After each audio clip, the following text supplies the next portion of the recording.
Test 1 2. Test 1 2. Ladies and gentlemen, the game time is scheduled to start at 3:30 p.m. We'll be back. Byron on play-by-play and me, Andrew, on color commentary.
Hello, everyone, and welcome to CCBC Essex. I'm Byron Reed alongside Andrew. Today we'll be calling the Anne Arundel Riverhawks versus the CCBC Essex Knights. Andrew, it's going to be a fantastic game. It's a wonderful day for baseball, minus the wind, of course, but a little wind never hurt anyone. Yeah, it's nice out today. Glad the weather's changing around. Should be a fun one. Yeah, definitely should be a fun game. We finally got some nice weather here. It's no dreary skies or anything, so things are looking good today. It's about mid-60s, some wind, but it's all nicer than what we've been dealing with. Oh yeah, exactly. No doubt about that. I'm looking forward to seeing how this game shakes out, Andrew, because we've got two teams here that are in the middle of the road as far as the conferences go. Anne Arundel is 6th in the conference with a 5-6 division record. Meanwhile, Essex comes in at 2-5 and they're 11th in the conference.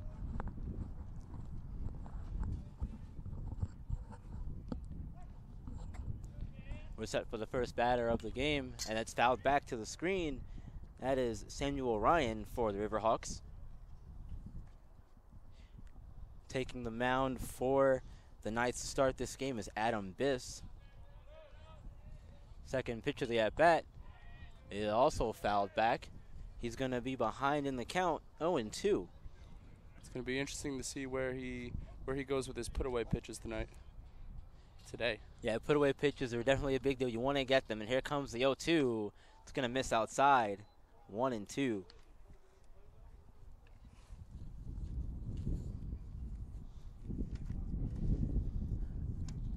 The 1-2 from Biss to Ryan. It's going to miss low and back to even at 2. Yeah, Biss has pitched about 20 innings so far this year. His ERA is just above 6, but he's looking to straighten that out tonight. We'll see how it is. 2-2 here. It's hit over to short, but third baseman Ritter picks it up. Not sure exactly what went down on that play, but results in a leadoff single. Yep, single for the Riverhawks to get this one started. And coming up to bat next is Christopher Chase. He'll be playing, or Christopher Clyde. He'll be playing third base for the Riverhawks today.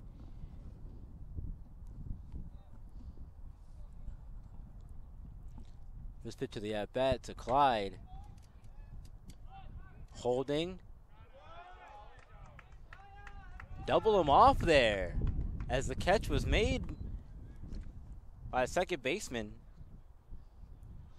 Criazola over there today. Criazola, yeah. Moved over from short, and he made the nice heads-up play. The runner on first thought that was going to fall, but he got doubled off at first. Yeah, he held himself from going, but unfortunately for him, he got doubled off, and now there's 2 outs. As Leonard Lerner steps up to the plate here, third batter on the inning. It's going to take the first pitch low for a ball. It's the pitcher's best friend. Pitcher's best friend's double play indeed. Gets you out of trouble and avoid anything else happening in the at-bat. That one's going to be a strike. That one finds the outside corner there. The 1-1. The good old delayed strike call. Yeah, we're seeing a lot of that up here. It makes it a little difficult for us to do our jobs up here. Third pitch of the at-bat. That's also going to be a strike. All once again on the outside corner. You think he comes back inside with this one, Andrew? I would. I would as well. Here it comes. That one's going to miss outside. So 4 straight away pitches here. Trying to take advantage of that strike zone. Yeah, it seems to be a little wide from up here to start. We'll see how it progresses here. Fourth pitch of the at-bat. He swings and misses through it. Strike 3, inning over. So, Riverhawks get 1 hit. The double play ends any hopes, though, and the strikeout is going to dash their hopes further in this half of the inning. So the Knights will come up to bat for their first time in the game. Score still 0-all, heading into the bottom of the first.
Almost set for action here in the bottom of the first inning.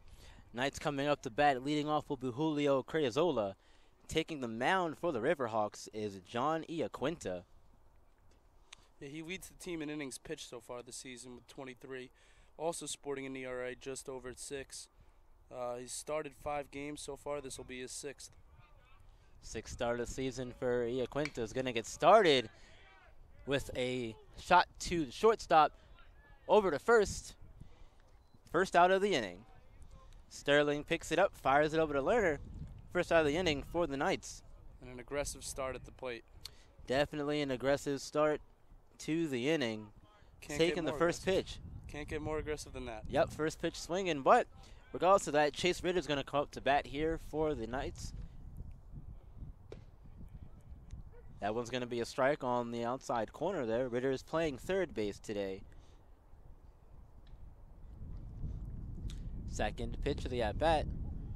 It's going to miss outside, 1-1.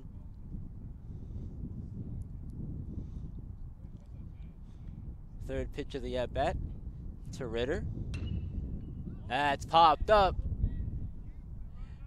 Beat on it out there is Rebstock. He makes the catch, and that is the second out of the inning. Yeah, he's really working fast on the mound. He's ready to pitch as soon as that batter steps in the box. I was just going to comment that he seems to be working pretty quick up there on the mound. And as a hitter, that can really throw off your timing if you're not expecting that. He'll be ready at all times with this guy, it seems. You can see he's ready to fire already. First pitch of the at-bat to Nelson Laviosa. Laviosa's been the Knights' leading hitter so far this season, leading the team in average runs and RBIs.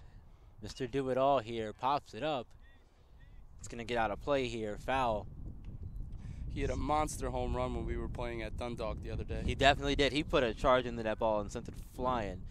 So Laviosa's behind it, or it's 1-1 now in the count.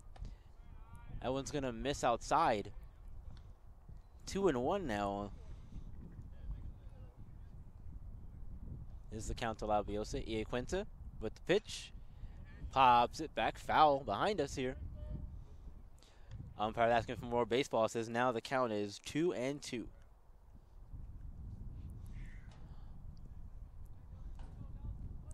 Iaquinta working quick here on the mound. Here's the 2-2. That one's going to miss high. Full count here, 3-2. First Knight to work a count deep here. Yep, first Knight to do that, and he's going to go down on strikes. Swings through the pitch, does Laviosa, and that's going to do it for the first inning. We're all tied at 0. Heading to the top of the second, we will see 4, 5, 6 to start the inning for the Riverhawks. We'll be right back here at CCBC Essex.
We're back here for the top of the second inning in a 0-0 game between the Anne Arundel Riverhawks and the CCBC Essex Knights.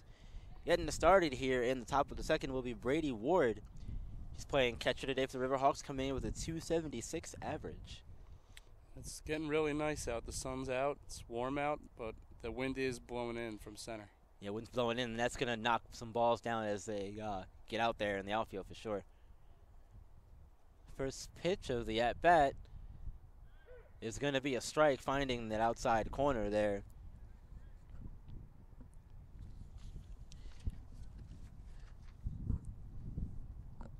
Second pitch from Biss. It's going to be popped up, and it's going to get out of play here on the Anne Arundel County dugout. So quickly here, Biss is ahead, 0-2 in the count. I think you go after him here with this one. Trying to sit him down quickly. Maybe off speed. Here comes the 0-2. Puts a charge into it. It's getting now. It's going to get down for extra bases. Thrown back in to Acevedo. That was Fife and Laviosa going back on it. It's good two-strike hitting there. Definitely a good piece of two-strike hitting. Doing what you can with it. Getting yourself on board with a double. And now runner in scoring position here for Lucas Bolter. He'll be the DH for today's game for the Riverhawks. Nobody out. Runner on second. Biss now having to take the stretch here early in the inning. Nobody checking him. Throw pitch from Biss is going to miss high. Good job there from Watson getting up and Brendan from getting to the backstop. He's hitting .256 so far in the season, but just 2 extra base hits, both doubles. So hasn't showed off a lot of power yet. Not a lot of power, but really if you can get one down in a hole somewhere, that run could come around and score. Here's the pitch from Biss. This one's going to miss low. 2-0 to Bolter.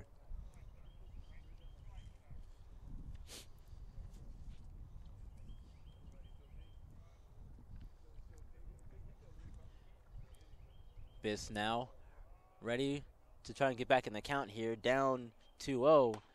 Swings through that one to Bolter and misses. 2-1. A good job there. You can't fall behind 3-0 and start loading the bases up early. Yeah, definitely not. So good job there from Biss to throw one right by him. See what the 2-1 brings us. Biss checks the runner. Pitch. That's popped up.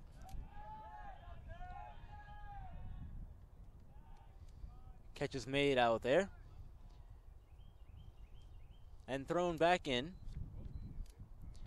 First out of the inning.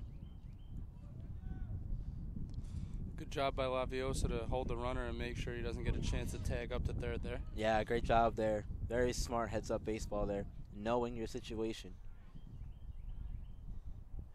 Coming up next is Dustin Gosnell for the Riverhawks. Limited sample size, only 29 at bats, but he's got 10 hits, 4 doubles. So he's starting off hot. Definitely coming into today's game hot. Gosnell, runner goes, throw down, and it's good. Gets him, throws him out. Watson with the strike down to third base. Ritter puts the tag on and throws Ward out, gets him caught stealing. Yeah, great throw there by the catcher. He was dead. Yeah, didn't stand much of a chance there.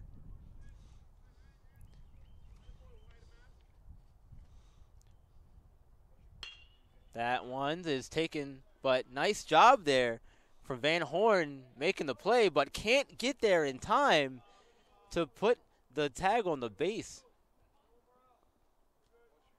Yeah, I think that was a combination of the pitcher not getting over there in time and some speed from the base runner. Yeah, a little bit of both, but that's why you hustle going down the base pass. So good job there from Gosnell beating the tough ball out and rewarded himself with the single. So now Ian Sterling will come up to bat next for the Riverhawks. He's playing shortstop today for them. First pitch from Biss. That's going to be a strike.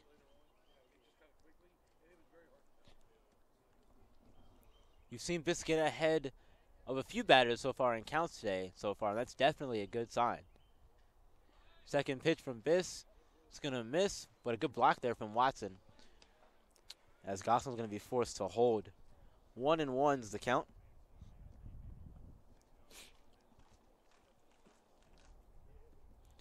Two outs on the inning, though. One runner on base. Good move there. Check throw over there to first. Gosnell's back safely. Gosnell hasn't attempted a steal yet this season.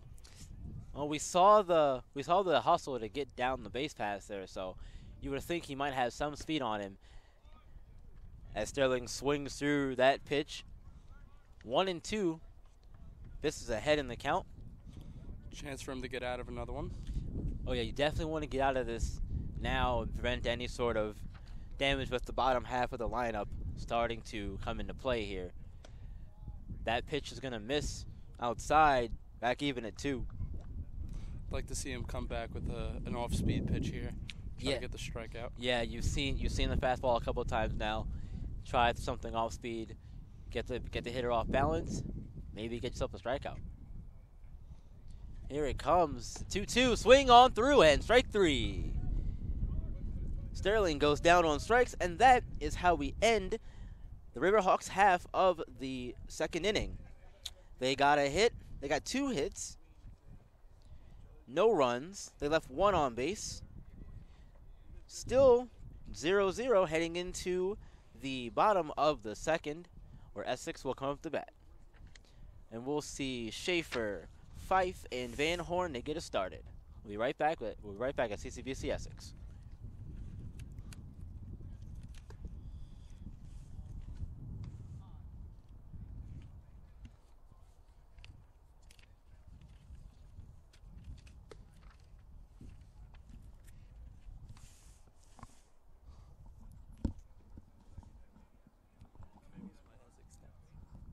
Oh.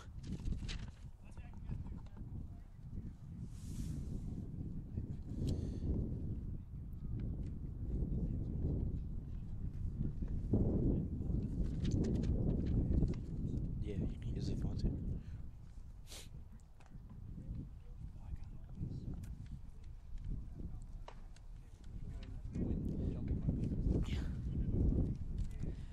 We're back here at CCBC Essex, bottom half of the second. Knights coming up the bat. It'll be 4, 5, 6. We'll start off with the DH, Luke Schaefer.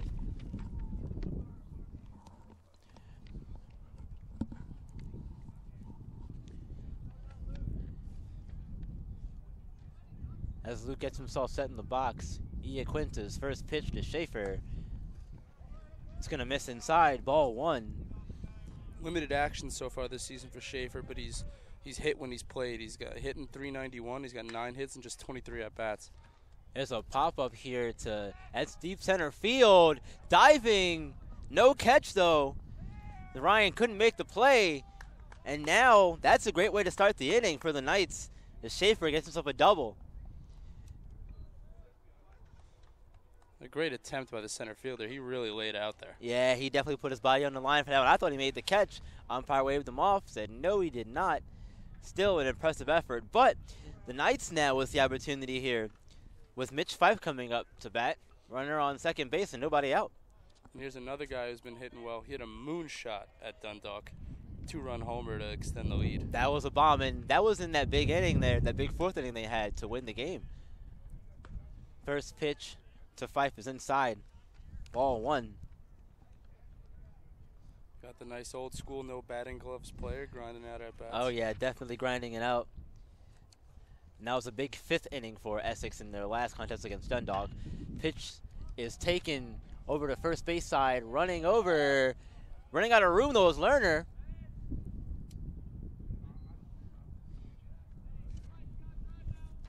And did not make the catch, so it's going to be a 1-1 count as Fife will get himself back in the box after making the long run over to first.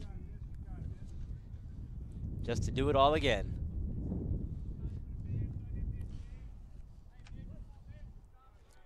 Counts even at 1 here, nobody out, runner on second.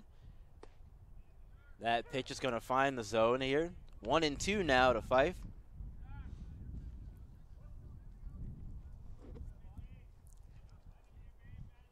The 1-2 from Iaquinta. Grounder. Iaquinta's going to field it, throw over to first. And it's going to get Fife, but Schaefer is going to move up 90 feet and be at third base here with just 1 out. That's definitely a tough play for the pitcher to make, but a good job to get over and make a good throw to first. But the Knights get the runner to third, and now all it'll take is a sac fly or even a ground out to score. Yeah, exactly. Will Van Horn up now for the Knights, playing first base this evening. Another guy who's been hitting well to start the season. It seems like all these guys are hitting pretty well to start, and that's what you want in the top half of your lineup, is that first pitch is going to miss. Van Horn's going to be ahead in the count 1-0 to start. That was a good breaking ball, it looked like, from up here. Oh, it definitely was. It looked like it just missed the strike zone. As that one's going to miss inside, Van Horn had to move out of the way a little bit there. Be interesting to see if they pitch around him and maybe give up a walk to put double play in play. Yeah, that would be the smart thing to do, but you'll see a strike here as Van Horn takes one. Quinta getting back into the count. On deck for the Knights is Nolan Watson, the catcher. Pitch is popped up. Lerner's going to make a run for it, but nothing doing. It's going to get out of play. Count's going to be even at 2-2. Been a lot of pop-ups to the right side of the field, and the wind is just taking it right out, not giving these guys a chance. No, not giving them a chance at all. And it's funny because I thought that ball that was hit out the center earlier was going to get knocked down, and Ryan had a chance to make the play. But he didn't, and we saw what happened as a result.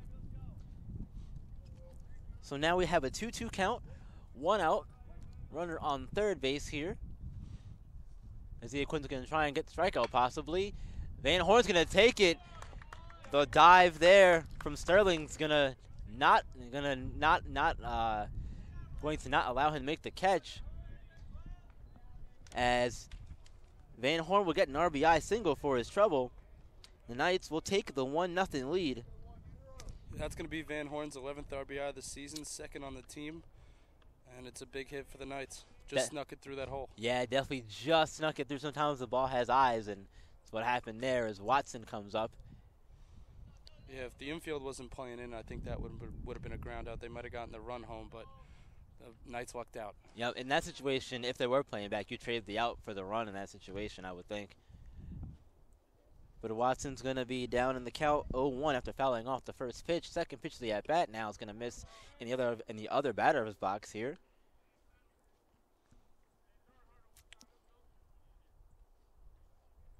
You got 1 out here and a runner on first. 1 run already across here in the inning. Pitch to Watson. Watson's going to swing through the breaking ball. Strike 2 there. Good block from Ward behind the plate for the Riverhawks. 1-2 count. He's not slowing himself down there on the mound despite being in the stretch. He's still pitching at that fast pace. Yeah, I noticed that too. You usually don't see that, but here comes the next pitch from Quinta. That's going to miss. 2-2 now. I think he was trying to get him to chase that one. The catcher lined up for a high strike. Yeah, definitely a good idea, though. Change the eye level a little bit. Give him something to think about up there in the box. 2-2 to Watson. Grounder. Throw over to first. Gets him in time. Clyde to Lerner. 2 outs now in the inning. That one a little too slow to be turned into a double play. Yeah, a little too slow to be turned into double play indeed. Van Horn's going to move up to second now with 2 outs, as we're going to see Acevedo for the first time today.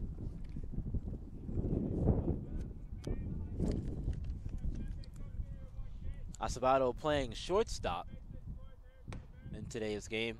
That first pitch is going to be a strike as it finds the strike zone. He's getting on base at a 500 clip, and he's scoring a lot of runs for the team, so he's been vital. Vital indeed. Let's see what happens here. That one's going to be grounded up the middle. Gosnell over to first. Stretch over there. Makes the play. Lerner with the big stretch, getting those long legs out there. Making the play, inning over. However, the Knights do get a run here and take the 1-0 lead on 2 hits, 1 run. No errors on the Riverhawks side. They left 1 on base. Knights have the 1-0 lead heading into the top of the third. We'll be back at CCBC Essex.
Back here at CCBC Essex with the third inning of action. Knights took the 1-0 lead in the bottom of the second. Looking to get back to work quickly here, as we'll see 8, 9, and 1 to start for the Riverhawks. Starting us off here is Blake Rebstock, the right fielder.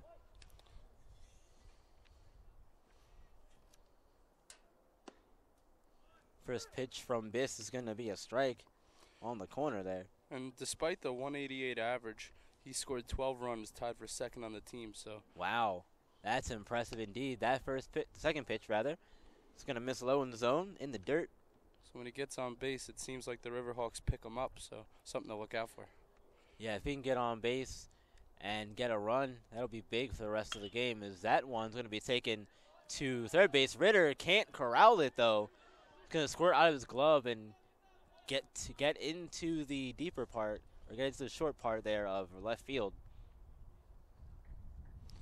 And yeah, now that sets up the top of the order will come up with men on base unless we get a double play here, and that's the danger there. Yeah, exactly. Richardson now, Ryan Richardson coming up to bat for the first time today. Think they'll give Ritter the error on that one? I don't know. It was a tough play. Yeah, it was a tough play. But first pitch from Biss. Bunt attempt was pulled back by Richardson. That's going to be a strike. Richardson 4 for 36 to start the season. All 4 hits singles. Singles work just as well. Check throw over from Biss, nothing doing. As Rebstock's going to get back safely. Yeah, he's stolen 6 bases in 7 attempts, so it's something to keep an eye on. That's got to be where those runs come from. Oh yeah, get yourself in a scoring position. The other guys will pick you up. And the Knights are aware of that. Yeah, I would imagine so. You've got to be with a stat line like that, only being caught one time. Another throw over, nothing doing. They're not going to let him take a lead at all. They want to hold him there. I can't disagree with the move. I think it's smart. Yep, can't disagree with that at all. Maybe even try a pitch out here. Definitely looking like he's trying to get the ball to the catcher quicker here and avoid time to steal and get that big jump. That second pitch did miss, so it's going to be a 1-1 count. As Richardson gets back in. Rebstock with the lead on first. That one's going to miss high, 2-1. Is there any place you want to miss with a guy like this on base? It's high. Yes. Nothing in the dirt. No, if you can avoid it, like the plague. 2-1 pitch is going to miss outside. 3-1 now to Richardson. Dangerous count. You don't want to walk him and set up the top of the order for a big inning. Oh, yeah, that's the last thing you want. If you can get a double play here, somehow, that would be even better. As Richardson swings through that one. Back to full count here, 3-2. Yeah, big hack at the 3-1 pitch. He wanted to do some damage. Yeah, he definitely wanted to take that one for a ride. I can't say I blame him, but at some point you just got to put your foot down and get a man on base. Here we go. That one's going to be missing, and it's going to be a ball 4. Yeah. So Richardson earns himself a walk. I think he overthrew that pitch a little bit, and the Knights are in a jam here. Bit of a jam here to start the inning indeed. As we'll see the top of the lineup here, Samuel Ryan's back up. Second appearance of the game. He singled in his first at-bat. Definitely not who you want up. Leads the team in runs, average, hits, RBIs, and total bases. No, yeah. Keep him off the base paths if you possibly can. 2 on. Nobody out here. That's going to be a bunt. It's going to get popped up. And get out of play here behind us. Foul. Yeah, that's a real interesting move there. Not sure why they would have a guy who's clearly their leading hitter this season bunt with 2 men on, a chance to tie the game, just like you said, a single into the outfield, and this is a whole new game. Yeah, it's a little strange, but I mean, you even see Ritter now coming up to play the bunt to make sure he doesn't try it again. We'll see what happens here. He's playing on the edge of the grass. Says we want to be for a bunt. Oh, and he threw it into the outfield. The checking throw was thrown to no one and thrown right into center field. Fife comes to get it. Both runners will move up. Yeah, I'm not really sure what was going on there. He stepped off to check him, and there was no one even near second base. Not sure why he would throw that one there. Yeah, poor decision there from Biss. So now the Riverhawks now with an opportunity to get a run back and possibly the go-ahead one. Runners on second and third here, nobody out.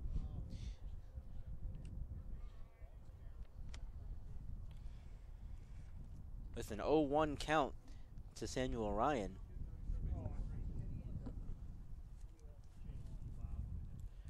Biss now getting set. Ooh. That one's gonna miss. Tough call there. I think that one might have clipped the edge of the strike zone. He's been calling it a wide strike zone, so I'm surprised that one didn't get called for a strike. Yeah, I'm also surprised as well that wasn't called a strike. Regardless, 1-1 here. So Ryan's gonna miss. Outside, 2-1.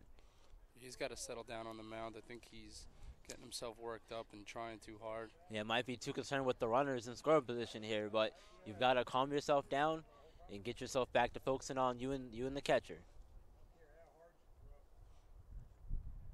Pitch. Ooh. That one also misses. So it's a 3-1 count now to Samuel Ryan. I'm interested to see if he comes up here hacking. Yeah, I think with the way the strike zone has seemingly changed now, I would let one go by. Fouled back to the screen here.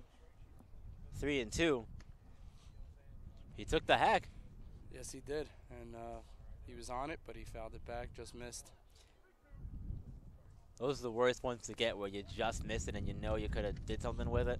Yep, would have been a perfect hit to right center field if he lined it up. Definitely, but here comes the 3-2 pitch as Biss gets set. There it is. Swings on through, strike 3 as Ryan goes down. He got him the chase after that one. Not happy with himself is Ryan, and that's a big out. Yeah, that's a huge out indeed. That's the first one of the inning so far. So we're going to see Clyde come back up to the plate. He grounded into a double play, or lined into a double play last time, rather. He leads the team in home runs, so I would pitch around him here. Ooh. They don't pitch around him on the first pitch anyway, and he lines it down the left field line for a foul ball. And he almost took Rebstock's head off there. Yeah, you don't want to take out your teammates. Unless, of course, you take them out dinner after the game. Then you can do that. Clyde here awaiting the 0-1 from Biss. We're going to get time here. You think the wind's causing a little bit of difficulty there with the pitcher possibly trying to see things? I mean, the dirt's not blowing terribly bad, but still. Ooh. Swings through there. Clyde swung through that one and missed. Ball got past Watson, and a run comes home. That was Rebstock who came home and scored. So now, well, just like that, we're back to a tie ball game here in this inning. Yeah, and there's been some blunders now this inning, and this is not how the Knights wanted it to go. I don't think they've gotten a hit this inning, and they've scored their first run to tie it up. Rebstock got the single to start. There was a walk. That one's going to get popped up. Foul behind us here. I believe that first single was called an error. Was it called an error? Yeah, there's 2 on the board now, so the Knights working themselves out of this game right now. Yeah, that's one thing you don't want to do is beat yourself. So, yeah, here we go. Pitch from Biss. Grounded. Going to get through the legs of Acevedo. Didn't get the glove down all the way. And that's tough because they might have had a play at home there, too. I think he was thinking about where he was going to throw it before he made the play. Probably, yeah. Got a little over anxious. Once you take your eye off the ball and you're focused on something else, it becomes a tougher play. And now the Knights trailing, and you got the cleanup hitter with a man on 1 out. Yeah, Lerner here up the bat. Throw down to second. Tag was a little late. The throw missed a little wide. Throw missed a little wide, yeah.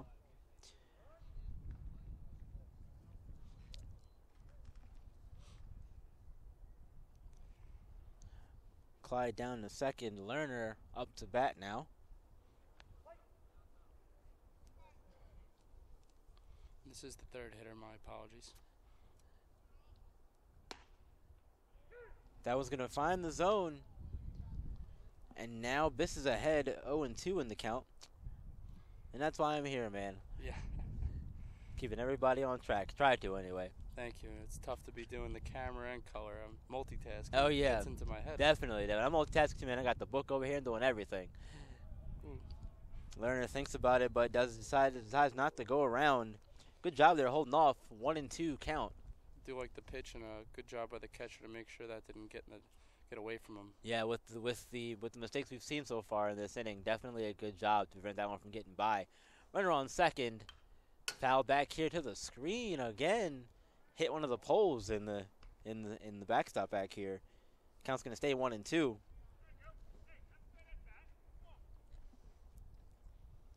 You've got one out on the inning. One runner on base. 2 runs already in for the Riverhawks in this half of the third. Biss is ahead 1-2 in the count. Here it comes, the payoff pitch. Gonna miss in the dirt here, 2-2. Yeah, he's got 23 at-bats now, I think, this season. Just 2 strikeouts, so not a guy to easily put away. No, and it's always what you want to be at the plate as a tough customer. One who's very difficult to get out of the batter's box. Here comes the 2-2 pitch. That one's also gonna miss, so 3-2 count now. He's got 7 walks in just 9 games now, so clearly uses his eye to his advantage, and that's why he's hitting third. Yeah, you know what? That's always a good thing to have, especially in the top of the lineup. Guys who can get on base and or help the team out any way they possibly can. Payoff pitch again. Runner goes, throw down to third, puts the tag on, and he's safe at third. As Lerner gets himself a walk, Clyde steals third. Runners on the corners here with just 1 out. That's the second walk of the game given up from Biss. That is the worst case scenario for their 3-2 pitch. Was trying to put him away. He ended up walking him, and the stolen base gets under the tag, and the Knights are still in trouble. Yeah, you usually don't see a runner going on 3-2 unless you have 2 outs. So I was surprised to see him in motion there. Especially with no one behind him on base. There's a free base available. Yeah, exactly. But the first pitch now to Ward, his second at bat. He doubled his first time. First pitch is going to be a ball. And important on him to focus on the batter and not pay too much attention to that runner on first. Yeah, don't worry about the runners at this point. If you can get yourself a friendly ground ball that'll get you double play, help yourself out, get out of the inning. That last pitch missed as well. 2-0 to Ward. When the Knights struggled earlier in the season, it was partially due to their defense, and 3 errors so far here is not helping them out. Definitely not doing anyone any favors. As that one's going to find the strike zone here, finding that inside corner. Biss is back in the count here, 2-1. Stuff like this.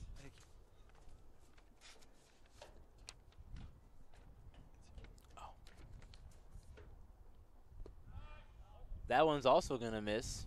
Just had a nice standby person to retrieve our stats that blew away. The wind is getting to us a little bit. Yeah, getting to us up here, man. I thought I had my leg doing the block over here. Apparently, it somehow managed to slip on by. Slipped right out. Yep, slip right out. But it was skinny legs, put it that way. That one's going to be taken towards second base. The wind causing trouble. Wind's causing trouble. Corralled there by Crazola. Makes the catch. 2 outs on the inning. That's big out there. Especially in that count. That's huge. Yeah, hitter was in a favorable count, but Biss did a good job of getting him to pop that one up and then retire him for the second out of the inning. So now we'll see Lucas Bolter come back up. He flew out to right his last time up.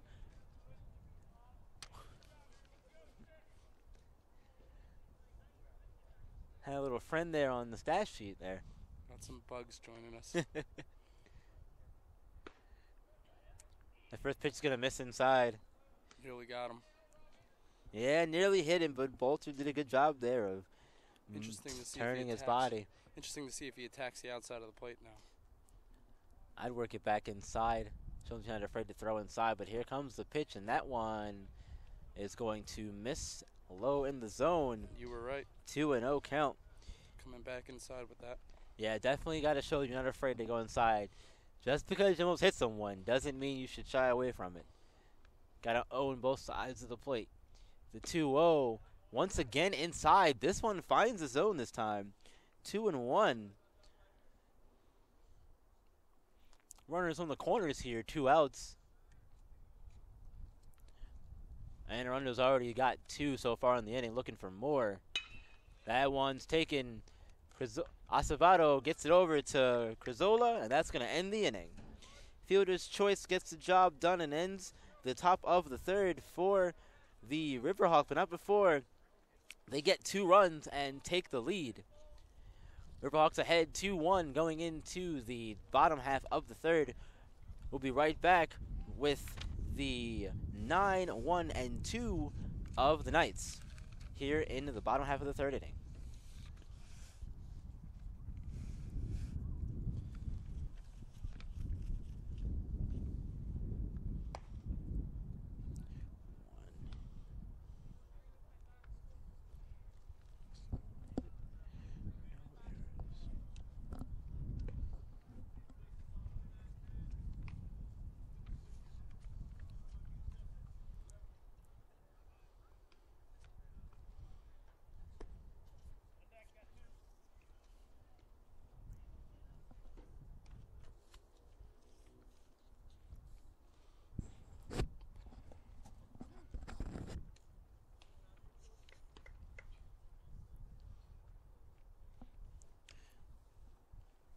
Almost set here for action at CCBC Essex. And Arundo now has the 2-1 lead after getting 2 runs in their half of the third. Knights will be looking to respond. We'll see Leon for the first time, and then we'll get back to the top of the lineup with Crizola and then Ritter. Yeah, it was a messy inning for the Knights. You never want to give up runs when you don't give up hits, and when you do that, you work yourself out of games. It makes it tough. Oh yeah, it definitely does. And you know, the Knights are coming off of a big 7-3 win against Dundalk in their last one. So they'd be feeling good about themselves beating a rival. First pitch of the at-bat's going to be a ball to Leon. Get himself ahead early in the count.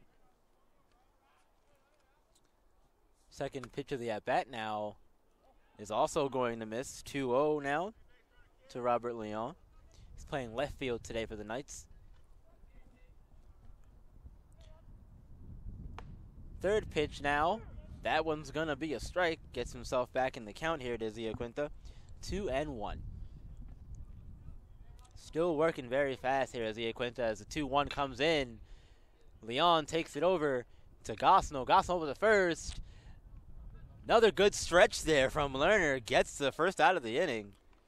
Yeah, it's proven to make a difference when you can stretch like that at first, and, you know, another extra half second, that's all it takes. And that's the game of baseball. Yeah, exactly. Baseball's a game of inches, I think so, and one of many close encounters.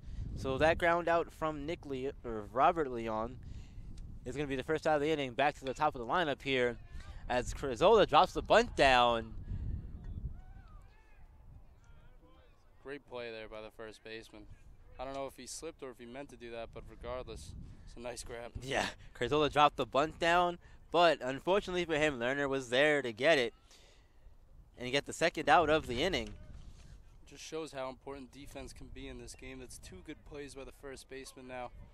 Could really make the difference. Yep, and now we're going to see second, the number 2 spot in lineup, Chase Ritter, come back up for his second attempt, as that one's going to be a strike. Ritter flew out to right field his first time. Second pitch from Iaquinta. That one's also going to be a strike, so Ritter is behind in the count now, 0-2. 0-2 to Ritter. Payoff pitch from Iaquinta. Taken over to Sterling. Sterling over to first. Oh my. But this time, Lerner's stretch does him no good as Ritter is going to be safe at first base. Very nice hustle down the line by Ritter. A great stretch and pick out there by the first baseman, but the Knights get one there, an infield single. Infield single's all it takes sometimes to get something started. We'll see Nelson Laviosa. He struck out swinging his first time up. 1 on, 2 outs here. Laviosa, first pitch swinging, takes this one out to left center. It's going to get down. as Ritter is going to move up to second, and Laviosa is going to get himself a single as well. So here we go now. Knights getting something going here. A heads-up play by the Riverhawks almost spoiled the Knights' rally. As he slipped rounding second base, and a good throw almost got him, but Yeah, he was able to get back in there. That would have been very unfortunate to end the inning like that. 2 outs, and we're going to see Luke Schaefer, the DH, come back up with 2 men on. Schaefer doesn't go at the first pitch. It gets blocked, but very nice play there from Ritter, using his speed and heads-up ability there, moving over to third. He got to third. Laviosa wasn't able to get to second. Not sure he read the play as fast as Ritter did. No, it was a tough play there from Ward. He lost it for a second there, and that gave Ritter the split second he needed to make that decision to go. That one is popped up from Schaefer into center field. Ryan's going to make the catch, and that'll do it for the Knights in the bottom half of the third. So it started off a little slow, got a bit interesting towards the latter half of it. Knights pick up 2 hits, but have nothing to show for it, leaving 2 men on, 1 in scoring position as he was stranded at third base. Knights will head to the top of the 4th, trailing 2-1. We'll be right back with the top of the 4th.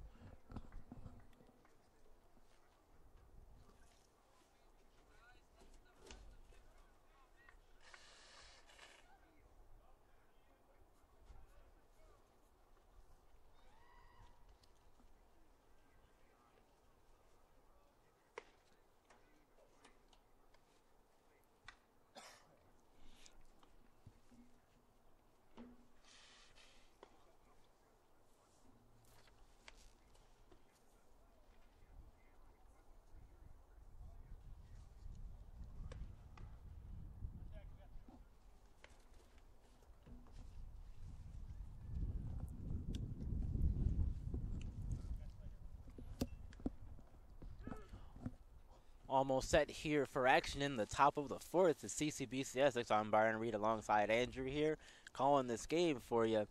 Knights come into the 4th inning trailing 2-1. Yeah, Go ahead.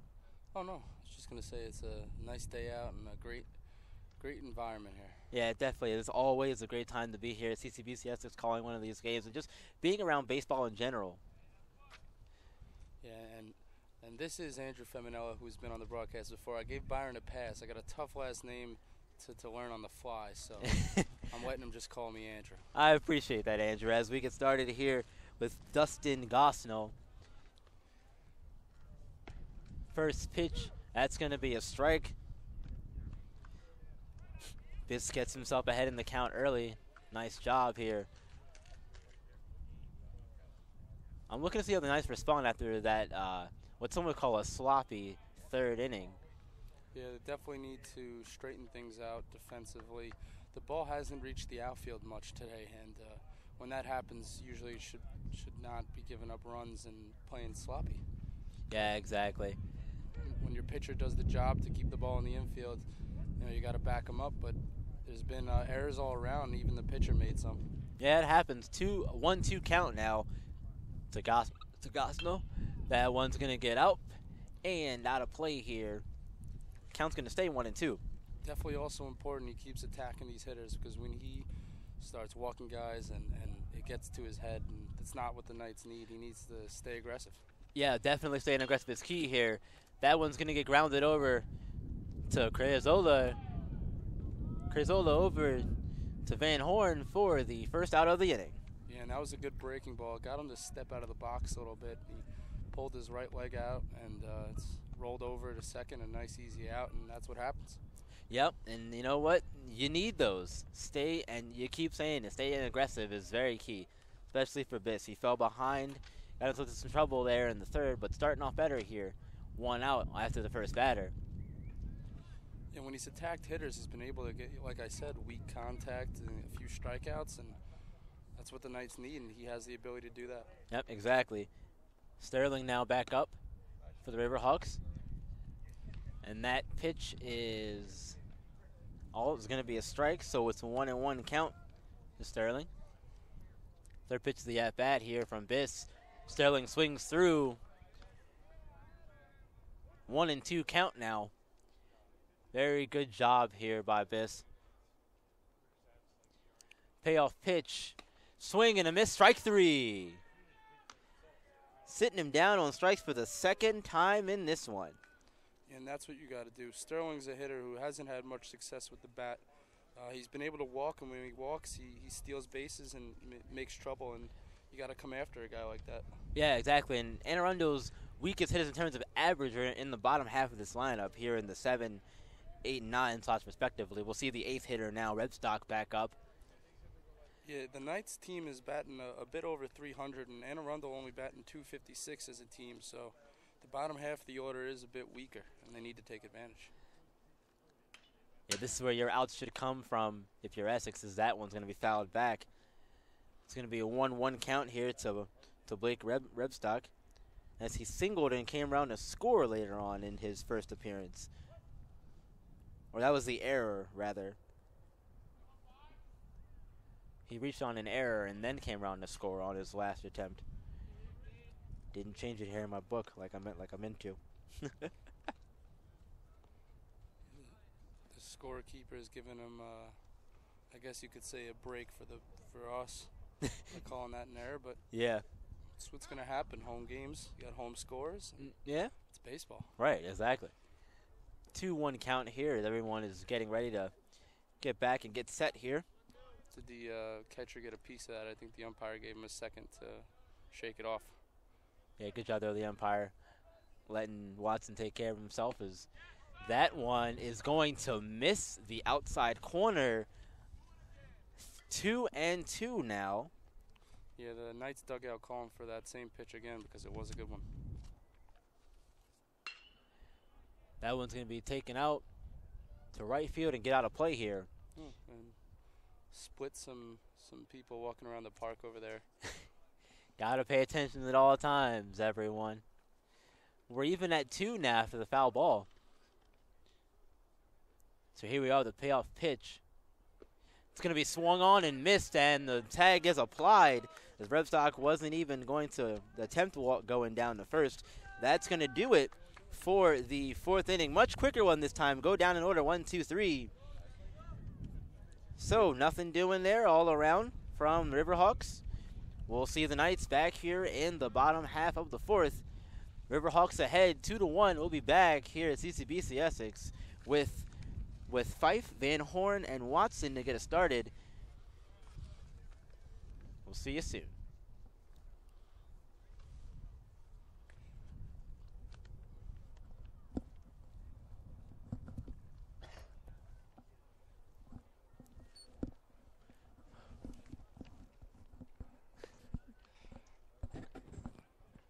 So much fun. Having a good time.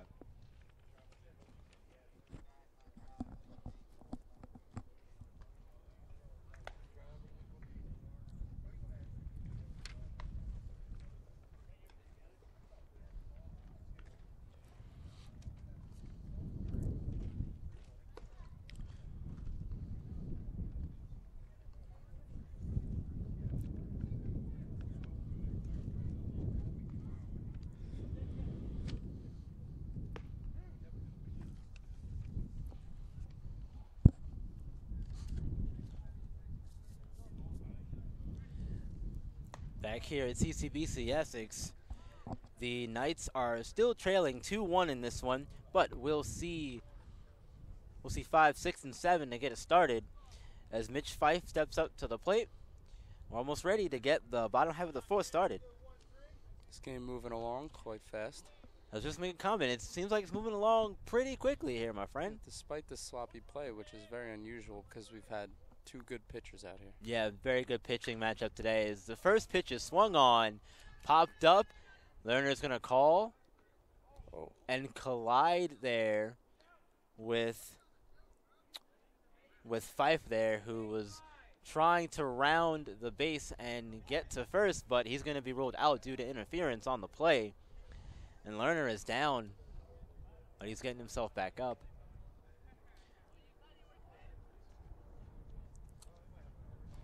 Bit of an awkward play there. Definitely awkward. I think the wind was more responsible for that than anything else. Yeah, moved him into the foul territory base path, and I think Fife was heading that way, and I think it was unavoidable. Yeah, and you're never really sure what to do in that situation either, as either the fielder or the runner there in that situation. That's always tough. Yeah, and understandable. The first baseman is a bit frustrated. You never want to get run over, especially when you got your head up, you're looking into the sky trying to track a ball, and someone hits you blindside pretty much. And yeah, it can't feel good. Yeah, it's like a blindside hit in football. You never see it coming. But there's one out on the inning, and we're gonna see Will Van Horn up now. First pitch to him is gonna miss inside for a ball.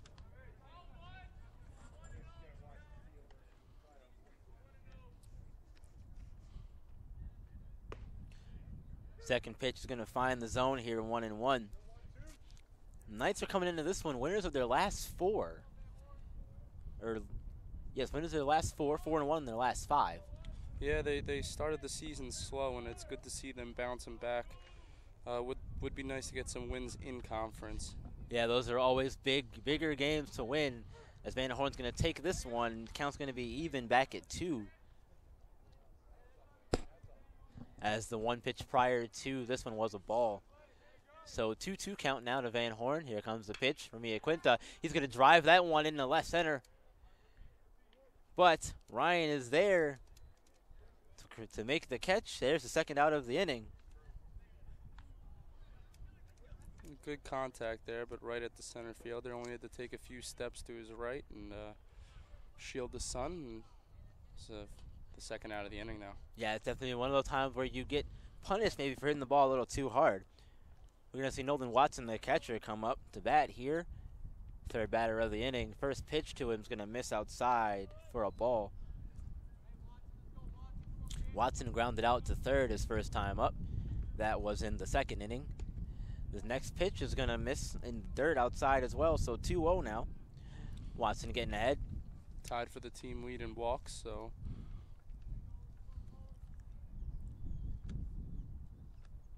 Watson now awaits the 2-0, swings at it, and it's going to get out of play here. 2-1 will be the count.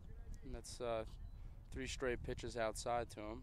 Yeah, I personally would have taken that one until I see a strike. I wouldn't swing. Did think that was an interesting, but good thing he fouled it off. That one's going to be taken out. The center field, Ryan, is there. Or it's right field. It's right field. It's out the right field. Rebstock making the catch, and that's going to do it for the 4th inning. The Knights go down quietly, but not without a bit of adversity there. So we'll head to the 5th, where we'll see 9, 1 and 2 to get us started here for the Riverhawks. Riverhawks are out in front in this one, 2-1. We'll be back for the 5th inning.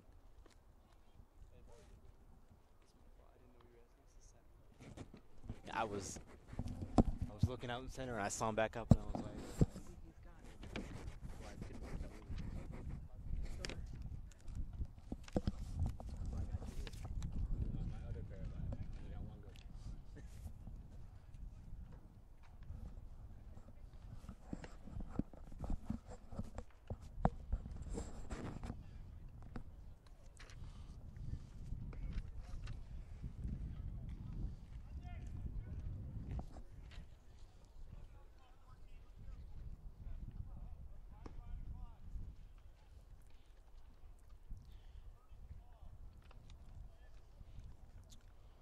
And we are back at CCBC Essex for the 5th inning of this one. And Arundel out in front, 2-1. We're going to see Richardson, Ryan, and Clyde. They get it started here in the top half of the 5th. Yeah, Biss needs to keep doing what he's been doing, stay aggressive, and when he's done that, he's been really successful today. Yep, and that's the key. Be aggressive, be aggressive, as the chant goes. Not going to hear much of that from these two dugouts. No, definitely not much of that. But here we go, getting us started. Ryan Richardson. He walked his first time and came around to score. First pitch to him. It's going to be a strike there on the outside corner in the lower part of the zone. Biss now, second pitch to the at-bat. It's going to be high as Richardson has to duck out of the way. Count's going to even up at 1. Yeah, he lost control of that off-speed, that breaking ball, and never really broke. Yeah, just kind of stayed up. And luckily, though, it didn't miss. Yes. And find the zone as Richardson swings through the 1-1. Makes it a 1-2 count now. And here's where you got to stay real aggressive. Just pipe a fastball in there. Yeah, see if he can catch up to it. Here comes the payoff pitch. It's going to miss outside in the dirt. Twos all around. Yeah, maybe tried to throw it a little bit too hard over through there, and it ended up in the dirt.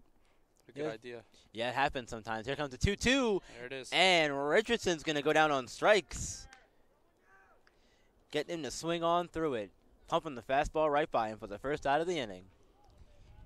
And here comes the top of the order. It's going to be the challenge, and it's a big 2 outs he needs to get here in the 5th to keep the Knights in this one. Yeah, definitely. We're going to see Samuel Ryan come back up. He singled and struck out so far, so 1 for 2 on the day for him. First pitch of the at-bat is going to be popped up. Second baseman going back. Outfielder's talking. Catch is made by Laviosa, and that's going to be the second out of the inning. So 1 pitch, 2 outs now. That's exactly what he was looking for. Yep, doesn't get much easier than that. Very quickly here, 2 outs on the inning. Now we're going to see Christopher Clyde come up to the plate. He lined into a double play, and he got a single around his third, but couldn't get home in his last at-bat. This first pitch is fouled off. Behind him here, 0-1. Yeah, they've done an all right job keeping him from hurting him. He's slugging .580 heading into this game. And anytime you got a player like that, you got to watch out. Yeah, very dangerous guy indeed, as Clyde's going to take that one to the left. Long run there. Just foul. Just foul out there. It's going to be an 0-2 count. Missed that one by inches. Yeah, Clyde definitely put a charge into that one. That's like I was saying earlier. Game of inches. Game of inches, yeah, exactly. So Clyde's going to have to come back and do it all again, try and duplicate it, but probably take it fair this time. He's behind in the count, 0-2, with 2 outs on the inning.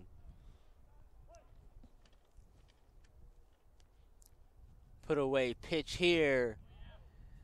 Can't get him to chase. Cannot get him to chase indeed, Andrew. It's a 1-2 count. This is set, gets the signal. Here comes the 1-2 to Clyde. It's blocked back there by Watson. Good job. Back even at 2.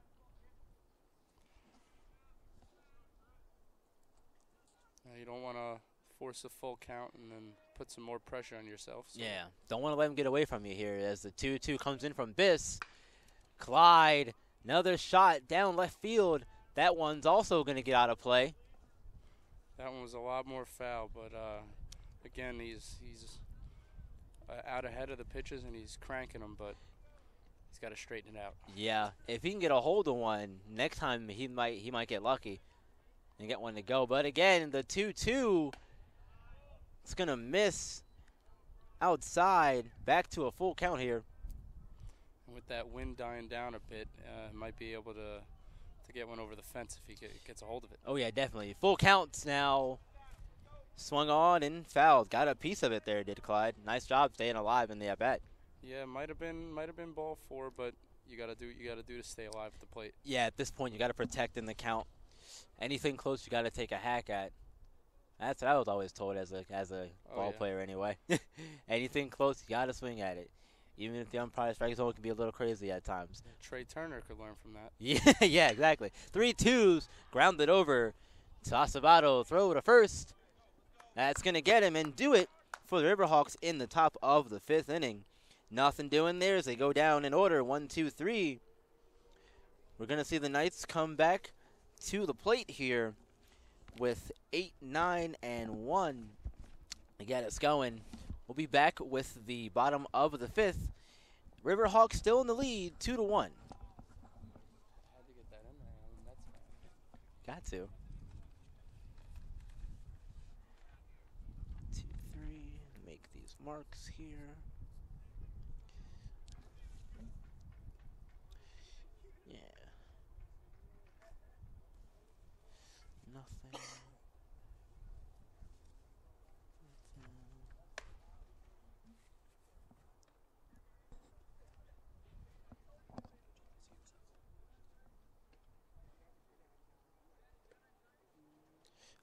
That's about it. Yep.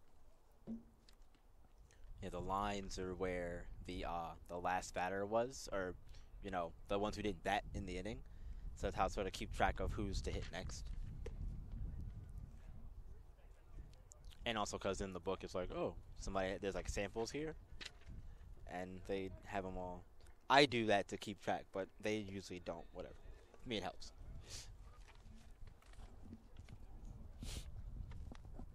Yeah, everyone's got their own unique way of doing the scorecard. I'm a Mets fan, and I watch the broadcast, and Gary, Keith, and Ron, a great team. Keith Hernandez always does the book, and he's got his specific ways that always interest me when they talk about it. Yeah. Yeah, exactly. We're back here at CCBC Essex. Knights are back up to bat here. We'll get it started with Jeff Acevedo, the shortstop. So far on the day, he is grounded out to second. So 0 for 1, looking to get something started here for his Knights. First pitch swinging is going to be foul. Bounces off of the plate. Be behind in the count 0-1.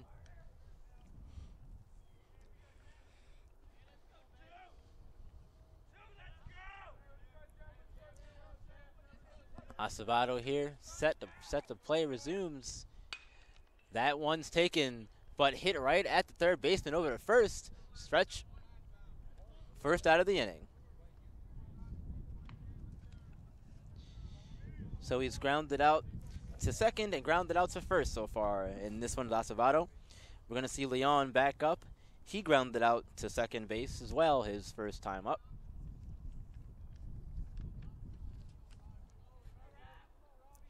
Yeah, Iaquinta's still working quickly here in this one. That first pitch is going to find the zone here. 0-1 count. Second pitch to Leon. That one's also going to find the back-to-back strikes here to start the at-bat. Looked like the same pitch twice. Breaking ball, catching the inside. Yeah, definitely the same pitch. The payoff pitch now. Nothing doing here. Misses outside. 1-2. Exactly where I expected that. He went back with the outside fastball. Smart pitch. Yeah, selection. 2 off-speed pitches in the fastball. This one's going to be taken out to second base and get through this time. So Leon gets on base to start the inning for the Knights. And we'll see the top of the lineup here. Julio Crizola come up to keep things going. With just 1 out, 1 on. Yeah, that hit sparked the Knights dugout, and hopefully it sparks their bats too. A good chance to get back into it with the top of the order coming up. Yeah, we heard the bench get a little hyped up over there, a little cheer going on over there. Nice to see. That'll get you going. Hopefully, we'll see what happens here. Leon's on first. First pitch, bunt down, but foul. It looked to be a good spot had it got fair. Yeah, it had some backspin on it. I thought that was going to be a great bunt, but rolled foul, and they'll have another chance to see if he bunts again. Yeah, definitely a great thought. Is now we're going to see Clyde move over and move in a little bit. That one swung on and fouled off towards the Knight bench. Crizola in the 0-2 hole. He's got speed, so the bunt makes sense. He's dangerous on the base paths too. 14 for 14 stealing. Wow, that's amazing. Never getting caught out. That's impressive. Pitch is taken out right field. Leon halfway. Catch is made out there by Ripstock. Second out of the inning. Now we're going to see Ritter come up to bat. He's 1 for 2 so far with a single and a flyout.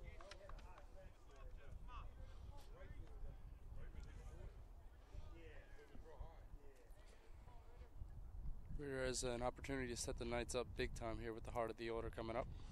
Oh, and it's going to get by Ward here. Good job there from Leon. Paying attention, seeing the ball get by Ward. Move up the 90 feet to get himself into scoring position with 2 outs on the inning. That's big. Definitely big. Now Ritter has an RBI opportunity here with 2 outs. Check and throw back. Leon's going to make it safely. Definitely a good idea. Keep him close over there. Make sure that secondary lead isn't too large. Iaquinta with the check. Throw down.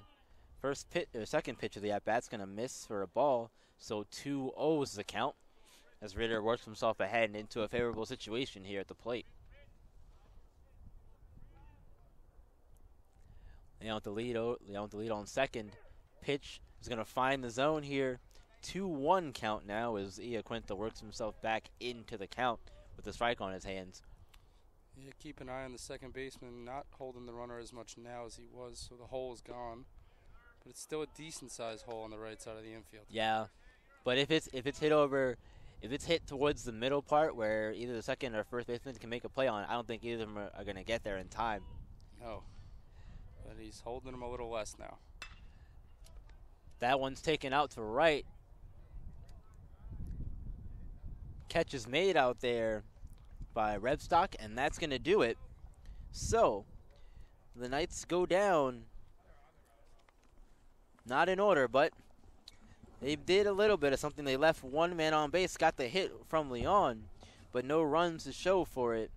We're going to head to the bottom half, or top of the sixth, rather, with the Riverhawks still out in front, 2-1. We'll be right back at CCBC Essex.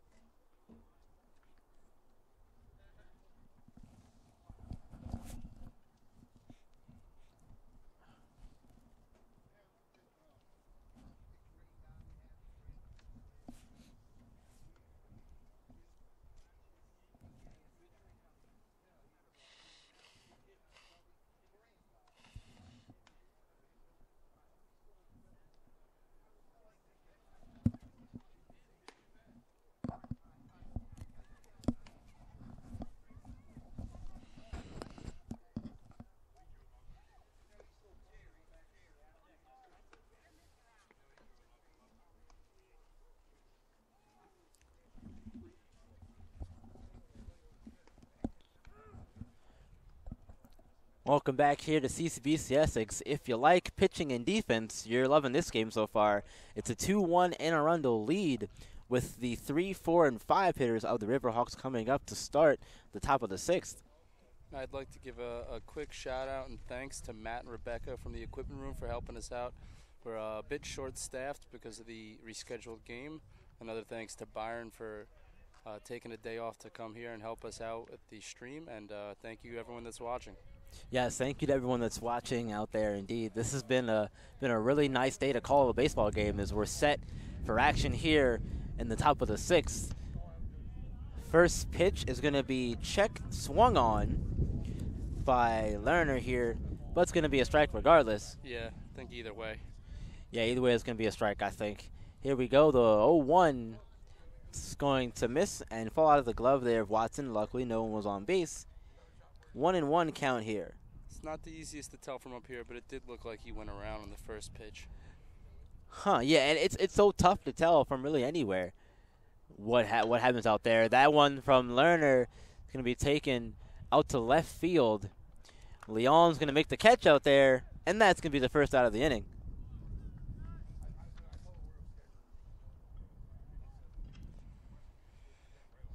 We've seen a lot of fly balls in the past few innings from both sides. The fly balls have been resulting in the outs. It seems like the ground balls have been giving these teams some extra trouble.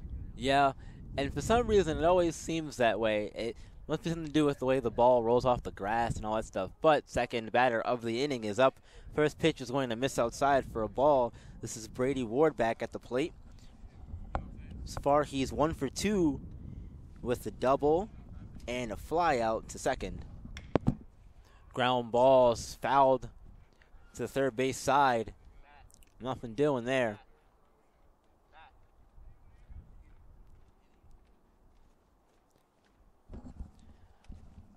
We're even at 1 here after that foul ball from Ward. Now the 1-1 pitch from Biss is going to miss low in the zone and inside. 2-1. Always a favorable count if you're a hitter, the 2-1. Yeah, an interesting count because you still want to stay patient, but if you get a good pitch, you got to hack. Yep, and he took a hack at it indeed. Out to Leon. Leon, like he misjudged it. It's going to get over his head as Ward is going to have extra bases here once again. That's his second double of the game. His first hit was a double, and his third hit of the game is also a double. Yeah, he paused there to look at it and stared for a second and then realized he had to get on his horse. You want to take your first step back. He did, but he froze up a little bit. Yeah, not too sure exactly what happened. Could be the sun. Tough to play left field right now with the sun starting to set. Yeah, sun's just there in your eyes at all times. Really difficult to do that. We'll see Lucas Bolter now back up for the Riverhawks. First pitch to him. Swung on and missed. Strike one. Bolter so far is 0 for 2. A fly out in the second and a fielder's choice in the third.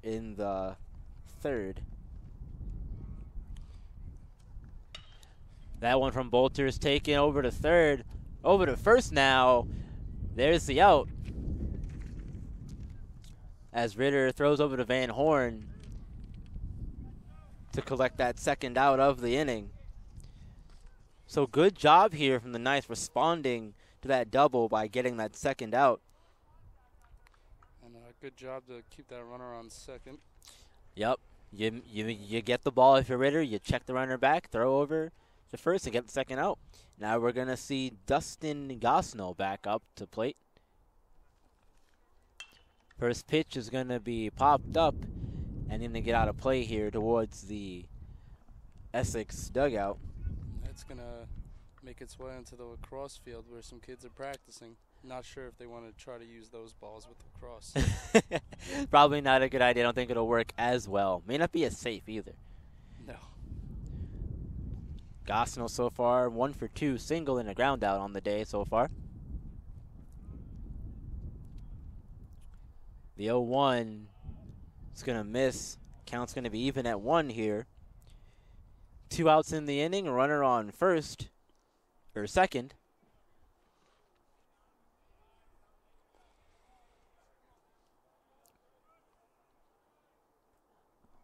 The 1-1 to Gosling's going to have to wait here as there's a throw back to second. And that was a good throw. Before when he threw it into the outfield, I was wondering if he would go back to that move, and that time he made a great throw. Yep, much better throw there. Ward was back safely. Acevedo holding, but going to go back to his spot. That pitch is going to miss high and outside. 2-1 now to Gosnell.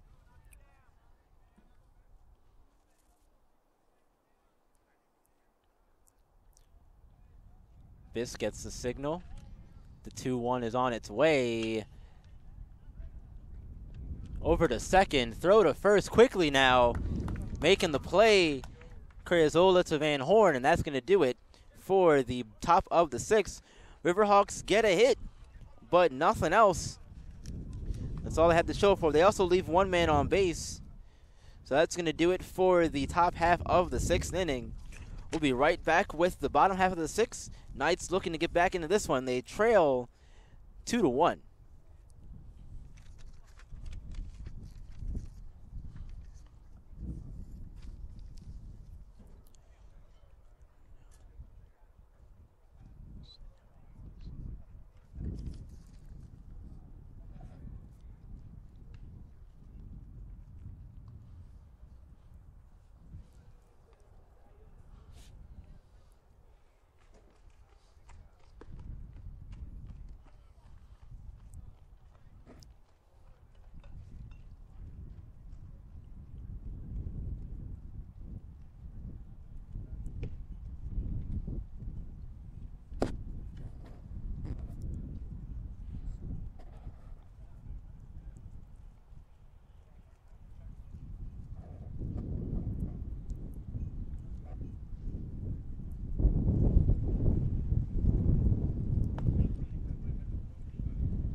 Back here at CCBC Essex now, the wind is starting to pick up a little bit here. Oh, I'm sure they can hear. A lot of it here. Knights are trailing 2-1. And we'll see the 3-4-5 to get us started of the Knights. Laviosa, Schaefer, and Fife. And I think you lost your stat sheet for Anne Arundel, so we'll be able to share this one for now. But that was blew away, and it's gone real quick. Gone with the win, but someone is looking to pick it up for us here. Laviosa. Oh, he just walked away from it. He looked at it and walked away. Ah, that's unfortunate. We should help me out, but it's okay. First pitch of the at-bat to Laviosa is going to be a ball, so he's ahead in the count 1-0. That pitch is swung on, taken over. Right field is having a tough time with it, running out of room. And doesn't make the play, so it's going to be a 1-1 count. Definitely had a lot of room there to make the play, but ran out of it eventually. Laviosa, 1-1 count. Here comes the pitch.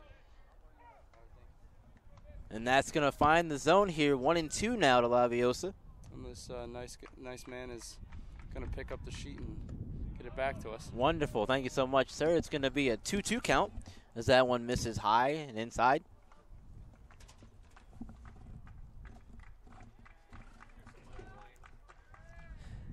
Two to Laviosa is going to miss and get by Ward behind the plate, but nothing going on as now it's a full count, 3-2. The wind's really picking up now. Yeah, wind's really picking up here. 3-2 now. Hit up the middle. Anyone to get there? Shortstop does get there. Throw over to first. Oh, what a stretch. Got him. Nice job there from Sterling, making the run over, getting the ball out quickly and over to Lerner. First out of the inning is a ground out from Laviosa. The Riverhawks proven again that defense can win you games. And it's about 4 nice plays, 3 alone on stretches from the first baseman that really made a difference. Yeah, it's been a really, really nicely defensive played game. We've seen 4 hits from both teams so far.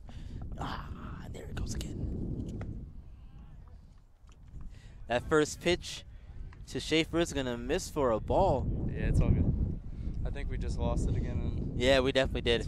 I went to put it under my leg to try and, keep it there. Fortunately, it didn't happen. This pitch now is going to miss as well. 2-0 to Schaefer. Schaefer on the day, 1 for 2. Double came around to score and a fly out. That pitch is going to be a strike, so it's a 2-1 count now to Schaefer.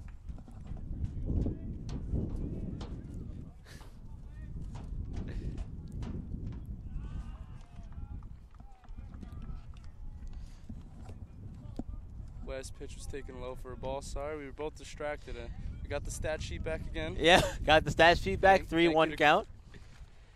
That's going to be a 3-2 count now, as that one's going to be a strike. So good job from Equinta to bounce back. Thanks to our second baseman, Criazola, for that one.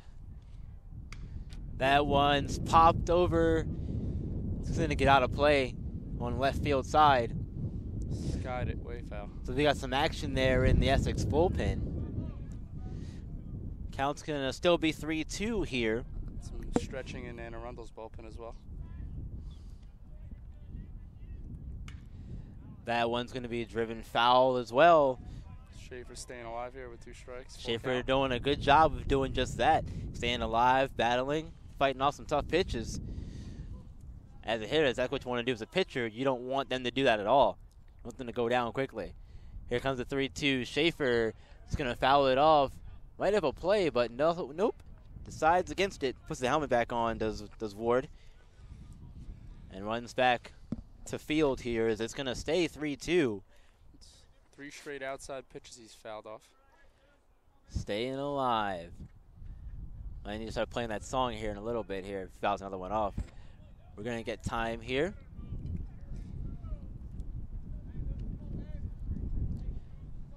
Back to action we go with the 3-2.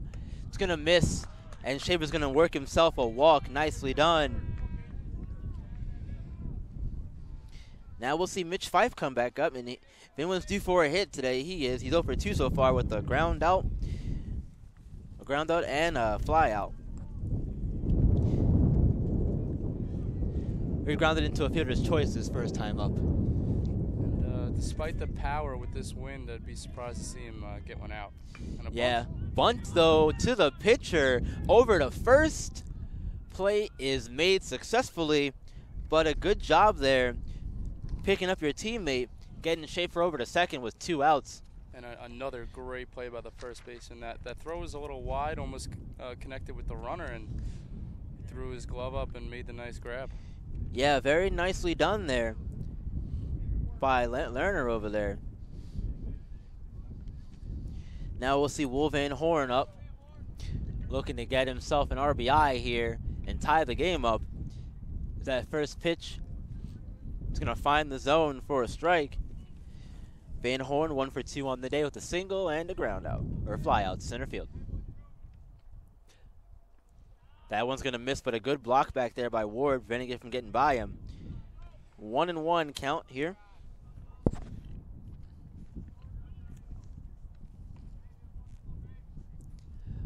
The 1-1 to Van Horn. Van Horn's going to send this one to left field.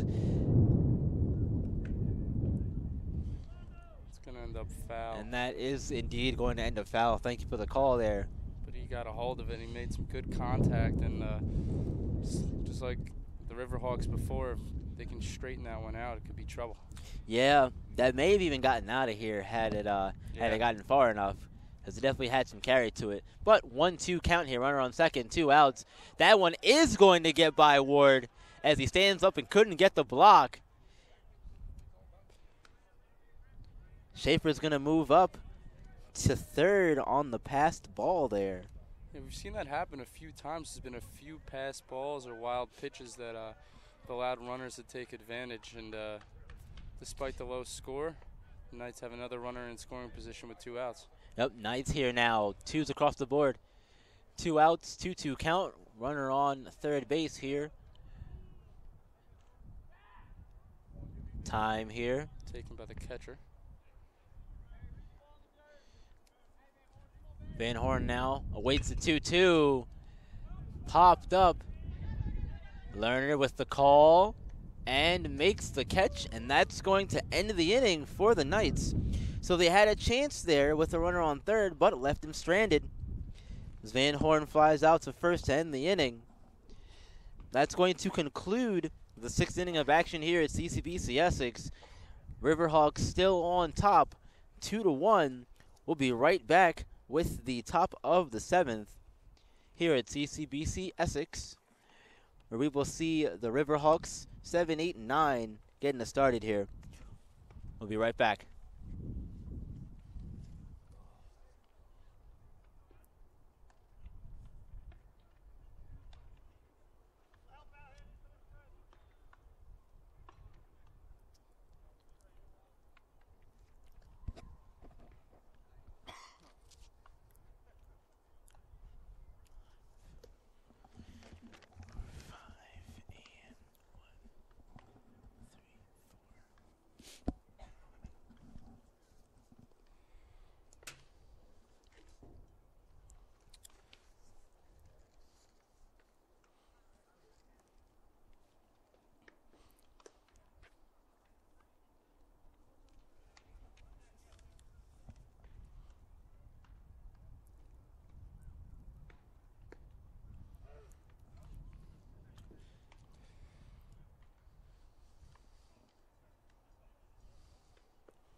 Back here at CCBC Essex. Anne Arundel out in front, 2-1 here in this one. Anne Arundel's going to get us started here with the 7, 8, and 9 hitters. We'll see Sterling, Rebstock, and Richardson to get us going here.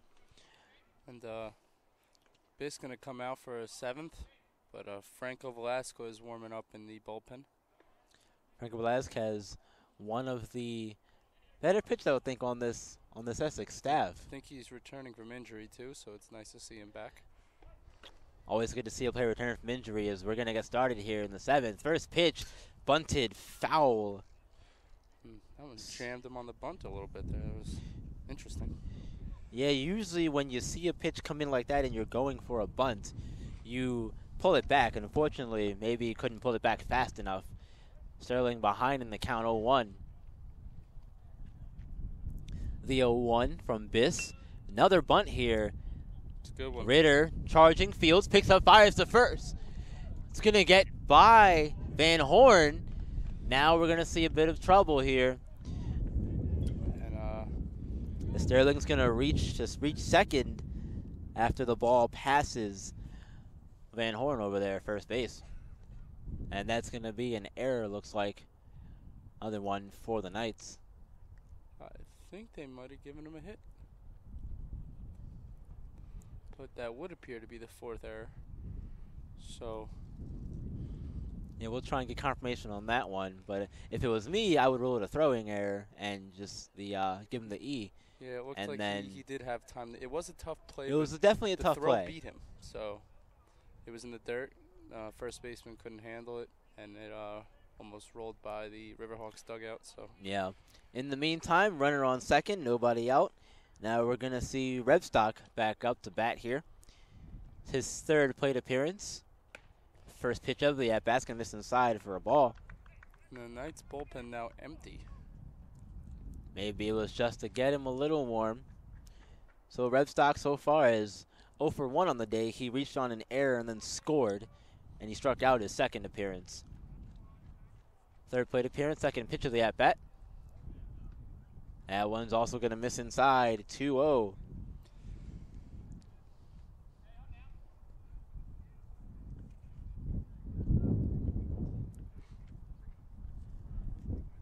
The 2-0 pitch from Biss.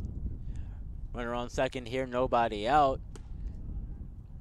That one's also going to miss, so 3 straight to start here.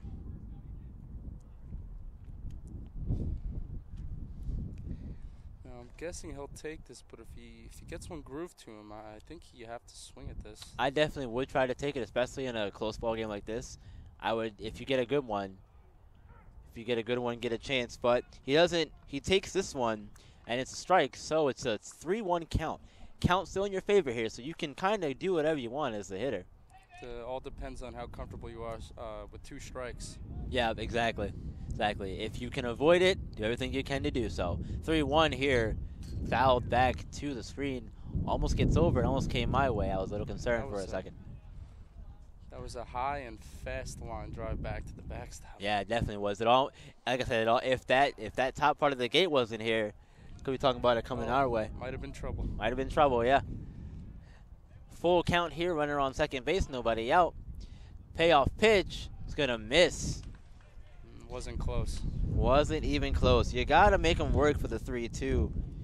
He's frustrated with himself out there on the mound, and we'll see what happens here. And I think they might be making the pitching change. I definitely don't blame him for being frustrated. We are going to see a mound visit. So we have runners on second and first, nobody out. Ryan Richardson is back up to bat for the Riverhawks. But before that, as I said, we will see a mound visit. And they are indeed going to remove Biss from the game. In comes Franco Velazquez. And in comes Franco Velazquez. Give me a little bit about Velazquez when you get a chance there, friend. Yeah, so he's only pitched 4 innings this year, but he's got a 2.25 ERA. Like I said, returning from injury. He faced 18 batters, gave up just 3 hits, and I believe that says 3 walks, yes. Only giving up 1 earned run, so he'll look to get back to that. Yeah, looking to get back to form today. This will be the first time I've seen him this season, so I'm excited to see how he does. And the same for me. I did see him in the training room the other day. He's really looking forward to getting back in action, so it's nice to see. Oh, yeah, definitely, especially coming off an injury, getting back on the field. That has to do wonders for your confidence as a player. And these warm-up pitches, though, have been a bit wide, so hope to see him settle down. Yeah, they definitely have been a bit wide and a little rusty, perhaps, maybe. And especially in a game like this, you know, you never want to see a guy come in and throw some wild stuff to start out. You want to try and keep the lead as manageable as you possibly can. And just so you know, they are making the change. They're going to give the error on that grounder to third, or the bunt, I believe. They are going to give the error to that? I think someone from Essex came to discuss it with the scorekeeper, and did make sense. Yeah. It's a good call. I had it marked as an E in my book as well. So I was like, there's no way they're going to.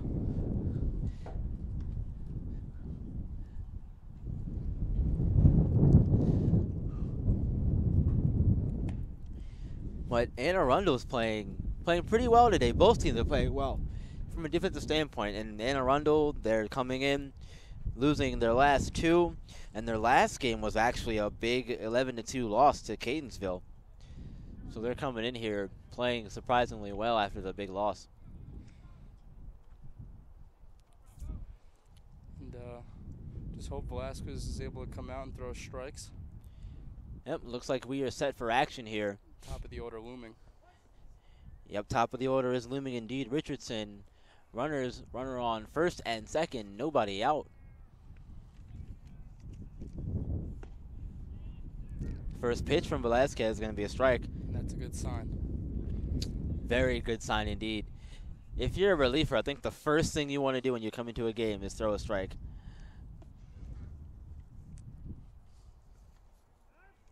We're going to get a time call here. Yeah, that's probably my number one gripe when I watch a baseball game and a reliever comes out and is wild. You know, it's important to have commands when you're coming in and trying to get a team out of a jam. Yeah, exactly. Second pitch of the at-bat's going to be bunted down. Velasquez can't make the play, and now the bases will be full. Nowhere to put Ryan except at the plate with a chance to extend the lead for the Riverhawks now, with still nobody out. Looked like he tried to make the barehanded play. Probably would have been better off scooping it up with the glove. He had time. Yeah, had plenty of time there. We'll see what they rule that one. It's going to be a tough out, and it's a big one. Big spot here now. Velasquez comes into the game and loads the bases to the top of the order, and that's going to be popped up. A lot of talk out here. Van Horn taking control, makes the catch, and there's the first out of the inning. First pitch swing in there was Ryan. And, you know, and he pops out for his trouble. Double play would have been nice, but I think that's one of the best case scenarios there. One pitch, quick pop out, none of the runners get anywhere. Now they have a chance to come back for another double play where no run would come across if they can get it here. Yes, exactly. That's the bigger play here. So we're going to see Clyde back up. First pitch from Velasquez is going to find the zone for a strike. I'm glad to see him settle down from those first few warm-ups. Definitely. Clyde so far 1 for 3 on the day. Single, strikeout, and a line out into a double play. One out, base is full. Here we go. That pitch is going to be taken to third, over to first. They'll trade the out for the run. As that was Sterling who came around to score.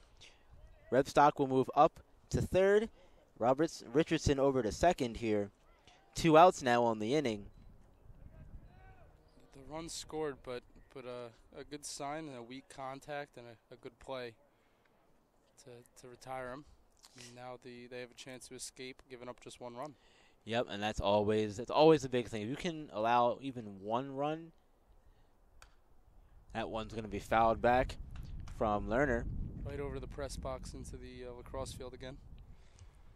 They're getting all the souvenirs down there today. And hopefully they have their heads up. It's always, yeah, definitely want to have your heads on a swivel, especially when there's baseball game going on around you. So the 0-1 from Velasquez incoming. Just going to miss outside in the dirt. Good job there. Blocking that is Watson. Even at 1.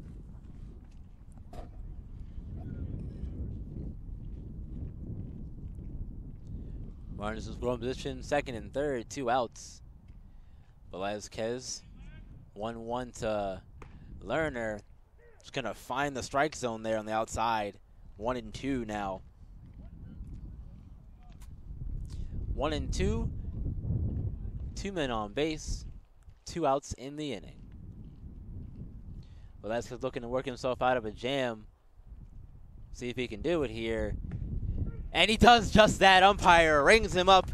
Lerner goes down on strikes, looking And that's going to do it for the top of the 7th. So take a minute and stretch, everyone. We'll be right back with the bottom half of the 7th inning. The Riverhawks get a run on no hits, but regardless, they're going to go up 3-1. We'll be back with the bottom half of the 7th inning and a run to on top, 3-1. Take a second to go listen to Take Me Out to the Ball Game because we're not going to be singing it. Yeah.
Only a matter of time. Here we are back at CCBC Essex with the bottom of the 7th inning. Riverhawks in the lead here, 3-1. As we see Nolan Watson to get us started. First pitch to him is going to be a strike. And a reminder, if you want to go, give a follow to at CCBC Essex Sports. That pitch is going to be fouled off to the right side of the field here. Keep track of our games, especially these. Trying to post some more highlights to the Twitter, get some more involvement. Yeah, definitely a good idea to go support that Twitter. Keep us up to date with all the action going on at CCBC Essex Sports. As that last pitch is going to be fouled off from Watson. The count's going to remain 0-2. Iaquinta's still going strong here. Payoff. That's going to miss low. Good job to lay off. Yeah, definitely a good job to lay off there. You don't want to chase anything, especially right now, trailing like you are. That one's also going to miss high, back even at 2 now. Good job by Watson looking at the last 2 pitches. And the Riverhawks bullpen is now empty. 2-2 to Watson, grounded over to third. Sterling over to first. There's the first out of the inning. Yeah, he's really been rolling since he gave up that early run. He's been efficient, and the Knights need to start grinding out some longer at-bats and get on base. Yeah, they may have to start working the count a little more, getting themselves into some favorable positions here.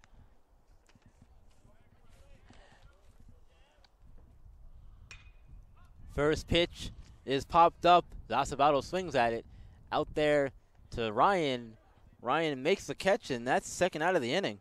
2 quick outs, really not what the Knights wanted or needed.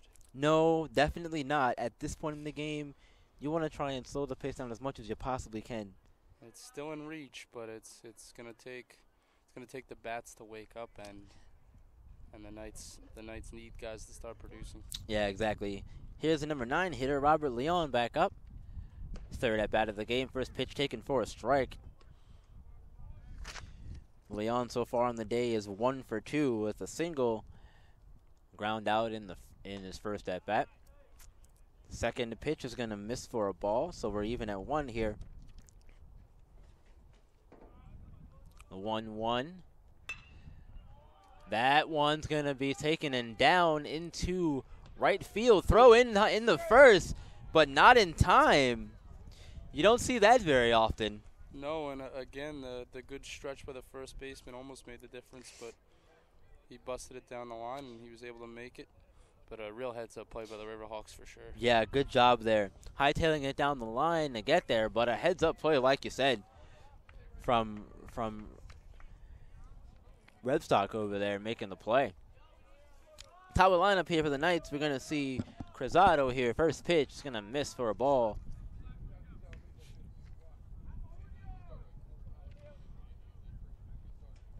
We'll see if the Knights can get a little two-out rally going here.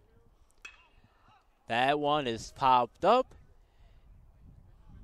Redstock there is going to make the catch, and that's going to do it for the bottom half of the 7th inning. Knights get a hit, but leave one man on base. And we're going to go to the top of the 8th now. Riverhawks lead 3-1 for the Riverhawks. We will see the top. We will see Ward, Butler, and Gosnell to get us started. We'll be right back with the top of the 8th here at CCBC Essex.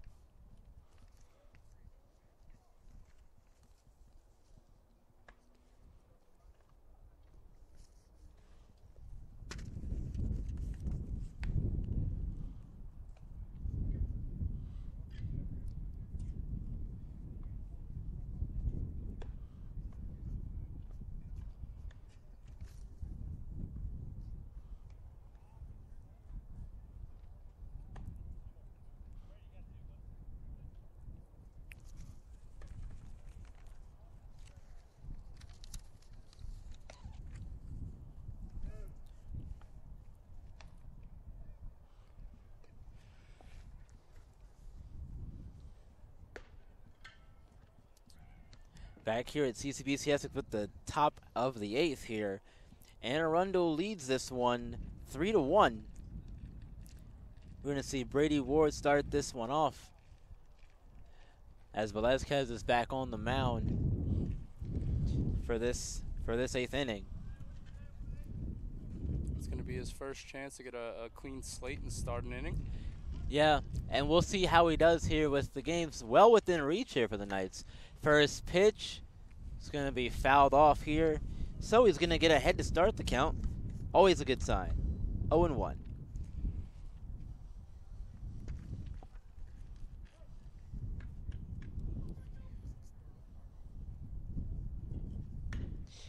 That pitch is also fouled off. About the same spot.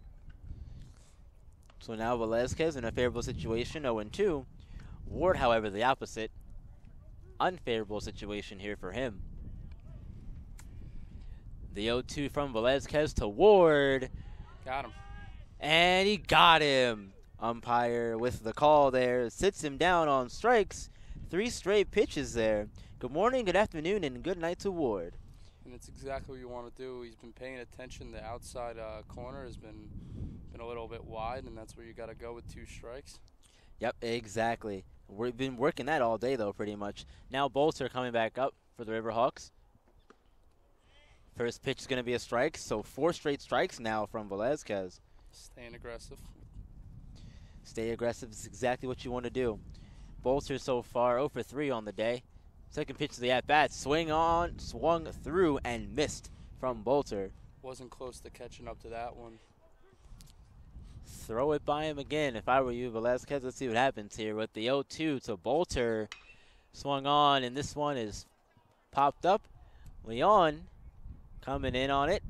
He's going to make the catch, and there's second out of the inning. And a good job to stick with it and track it. He took a step back and then was able to come in and get it. It's a lot easier when you're coming in on a ball. It's always easier to do that. You know what I mean? And you take the first step back. It allows you to survey the situation for, you know, a minute or so. Not a minute, but you know what I mean? Yeah. You get that time and you say, oh, okay, yeah, I got this. So second out of the inning, and we're going to see Gosnell back up. First pitch of the at-bat is going to be fouled off right into the glove. Yeah, it's good.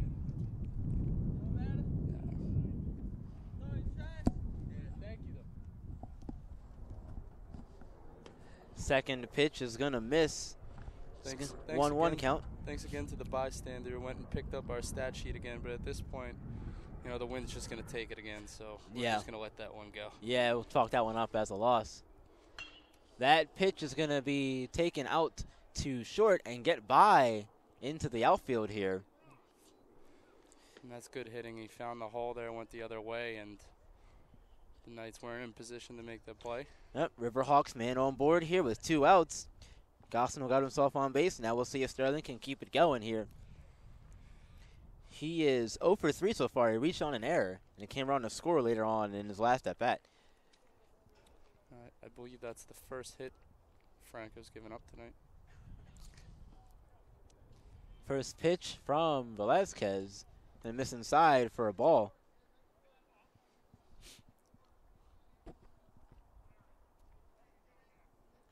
Velazquez in the stretch now.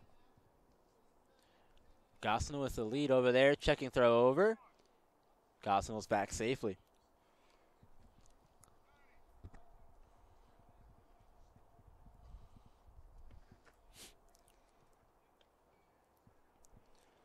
Velazquez comes set. There's a pitch swung on and missed. Sterling swings on through that one, back even at 1. He can't seem to time that fastball right now. It's giving him difficulties. He's getting a lot of swings and misses. That's always a good thing to see here. The 1-1 from Velazquez. Runner going. Time. Umpire's going to call time, I think. They're going to say it hit the batter. Yeah, it just got him. I think it just caught him and hit the catcher in the hand. Watson a little shaken up after that one. Watson's a little shaken up. Pretty sure Sterling may be a little bit shaken up. But he's going to reach on a hit by pitch. Runners on first and second, 2 outs in the inning. And Revstock is going to come back up to plate here. So far he's walked. He's walked and reached on an error and struck out once. First pitch of the at-bat's going to be going to miss high. Ball 1.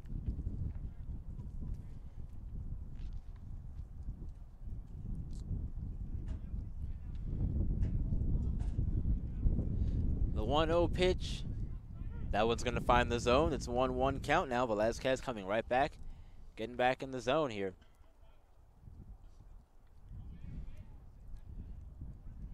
Two men on, 2 outs.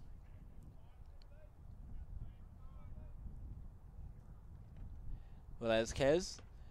That one does not hit Revstock. It looked like it was definitely close, but 2-1 count. Just missed getting his jersey, and if he didn't make a move to get out of the way, it would have been bases loaded. Yep. Revstock now awaiting the 2-1 pitch. Coming back inside, it's going to miss. 3-1 now. He's been doing that consistently for these last 2 batters, but he's got to make sure he doesn't hit another one because you can't afford to load the bases. No, definitely not, especially with 2 outs. It's the last thing you want to do. But here we go, awaiting the 3-1 from Velazquez. Long pause there. Pickoff throw to first. Ooh, looked like his foot. Looked like his foot was off the base on that one, like he overran.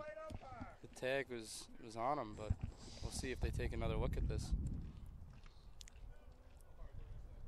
As you could have heard an observer yelling that he was off the base, and it did appear so because he made the move to get back on as soon as he realized it. Yeah, and they are going to have a discussion here. I would be surprised if they overturn it, but they did. They are going to overturn it, so that's going to do it for the top half of the 8th.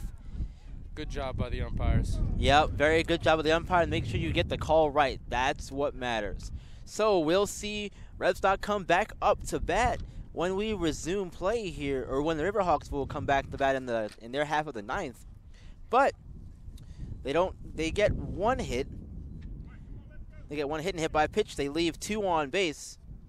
Riverhawks come into the bottom of the 8th, still in the lead, 3-1. We'll be right back with Essex half of the 8th inning.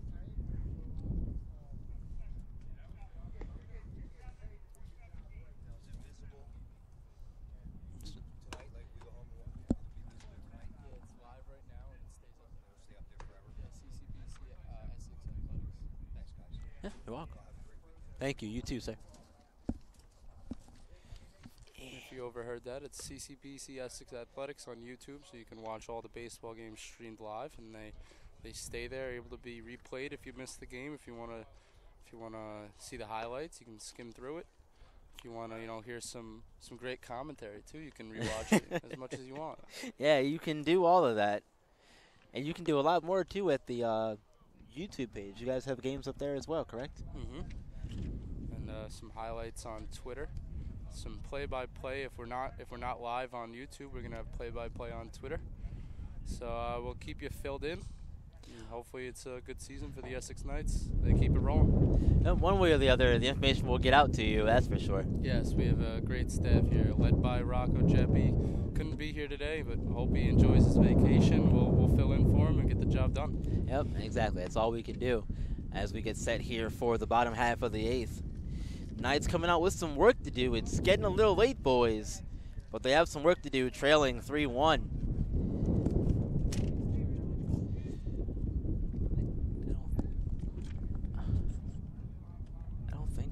I think it's the same guy. I think it is, but I can't tell. Is it a different number? Stanley? Stanberry. I think we have a new pitcher here. I'm not exactly sure. There's some similar haircuts. Yeah. First, while we wait for that, first batter of the inning is going to take a strike, and that's Chase Ritter here. It appears to be number 7 now on the mound. So. Second pitch to Ritter. It's going to be hit but foul.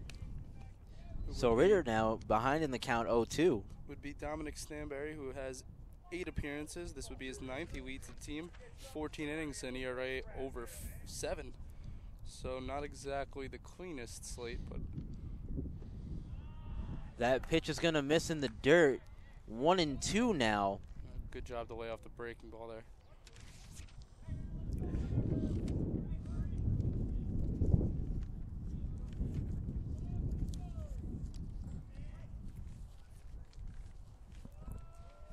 That ERA not where you want it to be coming into the game, and this one is also going to miss and get away from Ward behind the plate there. Yeah, both of these teams came into this game with the ERAs over 6, so we haven't seen many pitchers that have been dominating this season, but the defense, it's a low-scoring game. Yep, and the defenses are doing their job today as well. The 2-2 now from Stanberry. Driven foul. Count's going to ride at 2-2.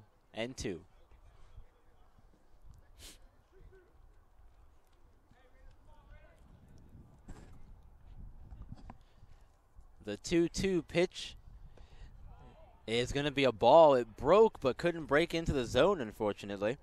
Yeah, it was a good breaking ball. Maybe almost caught the upper half of the strike zone or the upper corner, but just missed. It was really close at the shore. 3-2 pitch now. Swung on and missed. Ritter is going to go down on strikes. He came right back at him, threw him the inside. I believe that was a fastball, and swung and a miss, and exactly what the Riverhawks need to start the inning with the heart of the order coming. Oh, yeah, exactly. You got the 2, 3, and 4 getting us going here. The 2 is down. Let's see if Laviosa, the 3 hitter now, can get something going here for the Knights. If anyone's going to do it, it's going to be him. Yeah, he has that power. We've seen it over the past few days. First pitch is taken to the left, but just foul here. That would have been trouble. It easily would have been a double for Laviosa there, but just curved foul into the bullpen area. Yeah, unfortunately for Laviosa, he couldn't straighten it out here. 0-1 pitch to Laviosa on the way, bending inside, doesn't find the strike zone here. Laviosa bends out of the way as well. 1-1 count. Catcher lining up outside here now. That one is going to find the strike zone here. 1-2 now. Yeah, that was a good pitch with coming back from the inside breaking ball. And there's going to be a quick stoppage in play because there was a baseball on the field. So they're going to get that off, and the umpire's going to get some new balls, and we'll get ourselves going again. Here we are. Yes, sir. Make sure you have plenty of those game balls out there on the field. Heads up from the Riverhawks dugout to point out that baseball sitting in there, because it could have been confusing if a ball went down the line. Yeah, definitely. Wouldn't know which ball was which. Pitch, Laviosa is going to take this one, and it's going to find a hole out there. Getting past the diving third baseman, Clyde. Laviosa gets himself on board here. And the Knights now, with one out, have a man on first base with Schaefer coming up to bat. Yeah, it's time for the Knights to start stringing hits together. They've had a few here and there in the past few innings. They haven't really been able to get a rally going. And with the cleanup hitter up now, one out, no better place to do it. No better time, no better place, especially trailing in the bottom of the eighth. Tying run up the plate. First pitch is going to find the strike zone here. Beautiful pitch from Stanberry there, finding the zone. Yeah, it's a good breaking ball. He's done that a few times here in this inning, getting the batters to bail. Definitely has. Laviosa on first. One gone here. That's going to be inside. Schaefer walked his last plate appearance and got around to third, but couldn't find his way home. He also has a double so far in this one. Laviosa back to first. He's safe. Good job to dive in there. Yeah, definitely don't need to get taken out now. Oh, and the first baseman tried to do a little hidden ball trick maybe there. He took a step off like he didn't have it anymore. Gotta be aware of that at all times, though. Always keep your hand on that bag, just in case something like that happens. Pitch now is gonna find its way inside and miss. 2-1 count now. Schaefer works himself ahead. Likely to come back with a fastball here now. Yeah, I would expect that. When a 2-1 count, you want to try and get him an easy pitch to possibly double them up on. But that one's going to be a strike, so back even at 2 now. And that's been the go-to for what should be the go-to for pitchers tonight. Come on the outside corner when you need a strike, because the umpire's been given that call. Oh yeah, exactly. It's been an all-day affair. Laviosa back again. He's safe once again. Definitely making it close at first, but a good job to get back in there. Yeah, and Inarando's doing a good job making sure he doesn't get too big a lead either. So here we go, the 2-2 to Schaefer. Good job there from Ward the block. Throw down the first. And he's safe over there. First, Laviosa gets back. And that was a good all-round play by the Riverhawks. A great scoop by the catcher and a great attempted tag by the first baseman, but Laviosa was able to sneak in under. He almost got caught. Yes, indeed. Now we're full at 3-2, one out. That's going to be chopped foul, third base side. Staying alive at 2. 3-2 count. And we'll see if they send the runner here. It's going to be interesting. 3-2, one out. You run the risk of strike him out, throw him out, double play, but down 2. Ball in the gap would score him if he's going. Yeah, exactly. They're not. not going to send him, and that's going to be a strike 3. Wow. As Schaefer's going to be set down looking on strikes. That he's been calling an outside strike zone, but that seemed like that would have been a ball in any strike zone. Yeah, that looked to be that looked to be more outside than anything else. But regardless, now the Knights have 2 outs on the inning, and Mitch Fife up to bat. Still with Laviosa on first.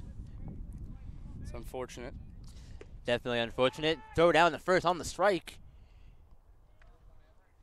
Or on the first pitch of the at-bat to Fife, rather. It's going to be a ball.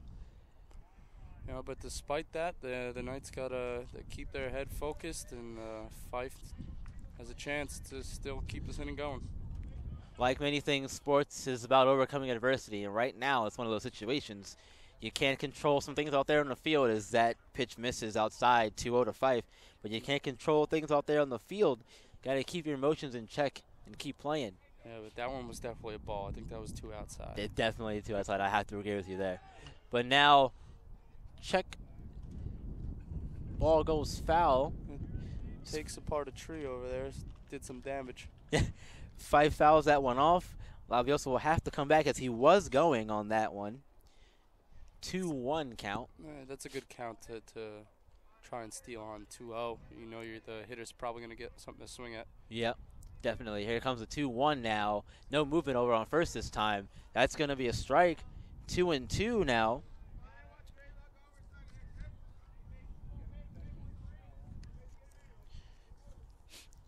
We're even at 2 here. Mitch Fife awaits the 2-2 and misses in the dirt to the outside. Good stop there by Ward, not letting it get by him. We've seen some great catcher work today. Yeah, he has been doing a good job at keeping the ball in play, and now you'll get to see Laviosa take off. And Laviosa's indeed going 3-2. That's going to get down in the left field. Laviosa's moving up to second, and Fife's going to get himself a single, his first hit of the game. So what a time for it, keeping the inning alive for the Knights. We're going to get a mound visit now as the Knights have the tying run on first. A chance for Van Horn to get them back in this game. Yeah, and even at this stage of the game, you still want to try and at least get one out of the situation. Yeah, no, it's anything you need to start chipping away, especially now they're out hitting the Riverhawks, and their defense may be costing them a bit, but they have a chance to get themselves back in it, and it's going to take some good 2-out hitting. Yeah, 7-6, the hits in favor of the Knights. Score, however, is not, but they have an opportunity here with a runner on second and first for that matter, 2 outs. Will Van Horn coming up. We shall see what this encounter brings us.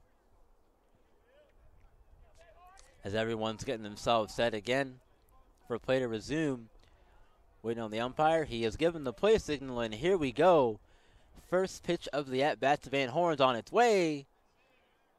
And that's going to be a strike.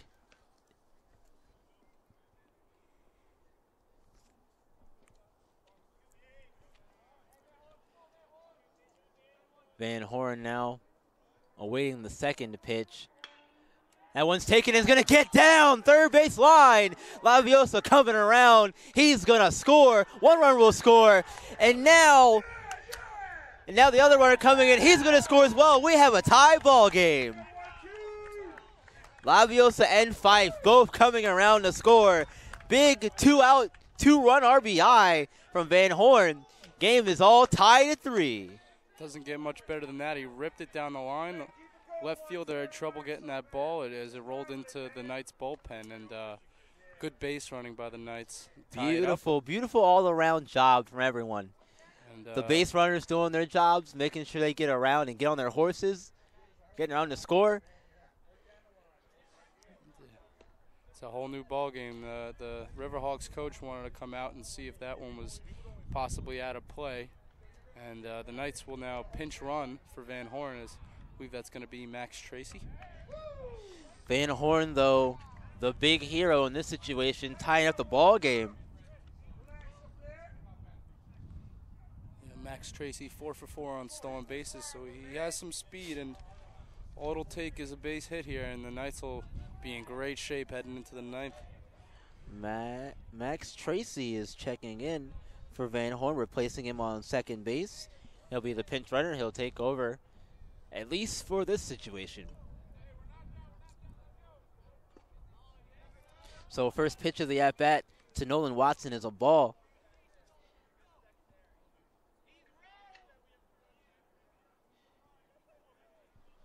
Second pitch of the at-bat now from Stan Berry is on its way here. That's going to be a strike as he gets back in the count, 1-1.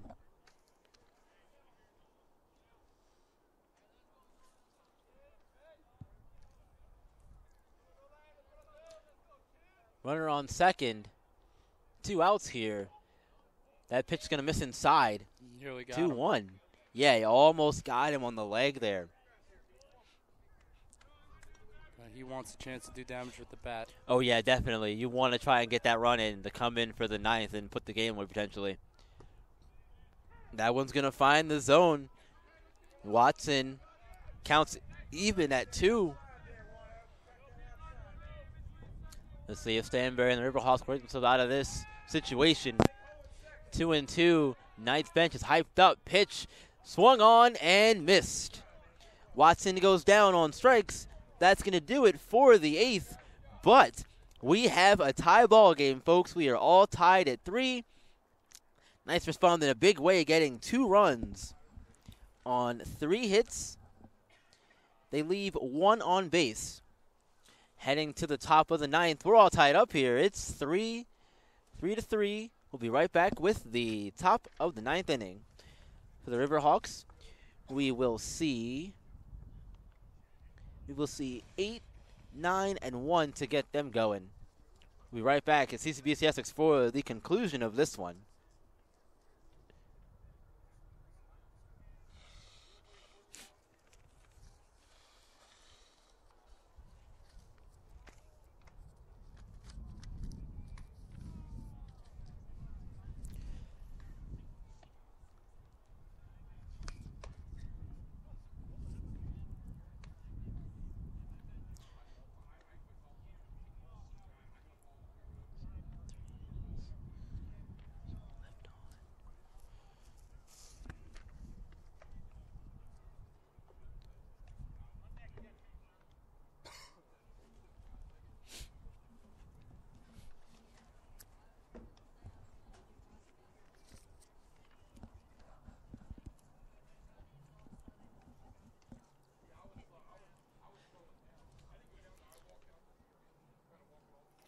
Back here at CCBC Essex, we just saw the Knights put 2 runs on the board and tie the game at 3 in their half of the 8th. Now we're here in the top of the 9th inning. Knights looking to get out of this quickly and get to their half of the 9th for a chance at completing the victory. Yeah, we saw some clutch hitting in the bottom of the 8th, and now we're going to need to see clutch pitching in the top of the 9th. Velasquez coming out, I believe, for his 3rd inning of work, and it's an important inning because if he can keep the Riverhawks quiet and give his team a good chance to win this one. Yep, and you know what? I'm excited to see how this one finishes out. It's been a great game, well played from both sides, and the 9th inning is getting underway here. First pitch is going to be a strike to Rebstock, who we saw come up in the top half of the 8th, Riverhawks, but that pitch is going to miss high. We saw him come up the bat in top of the 8th, but he was taken off the field because of the pickoff attempt to first to end the inning. That one's taken foul here. Count's going to be 1-2 in favor of the Knights and Velasquez. Let's see if he can get the quick first out here. The 1-2 pitch on its way. Swung on to be taken over to third. Throw over to first. And there's the first out of the inning. Nice job there. Ritter over to Tracy, who is still on the field. He got him to roll over on the breaking ball there. And it's a big first out as he looks to get out of this one quick. He wants his guys back up at the plate. Stay hot. Yeah, definitely got to get them back on to the bench and get the bats ready to go. We'll see Richardson here again. 4th time we've seen him today. I don't know what they ruled this here. I think they ruled in an error. I think they did.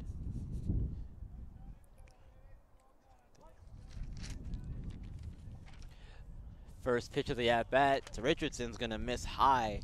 I believe this is Tony Davis taking a pinch hitting here. Tony Davis? Yeah, Tony Davis. He's hitting .269 in the season. Second pitch to Davis is going to miss. 14 hits, just 1 extra base hit. It was a double, but he has 10 RBIs. He's slugging just .288 though, so hasn't been able to get some extra base hits. But they're looking for him to get on base as the leading run. Yeah, definitely want to get him on base here. 3-0 count.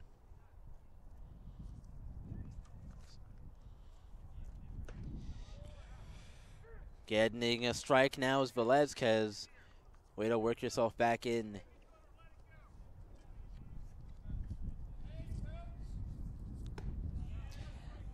Back-to-back strikes here.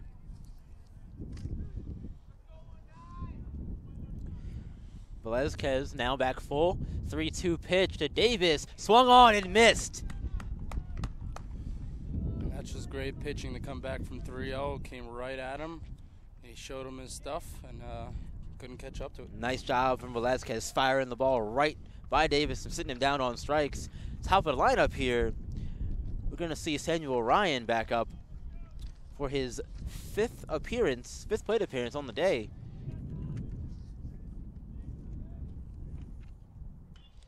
That first pitch is fouled back. Strike one.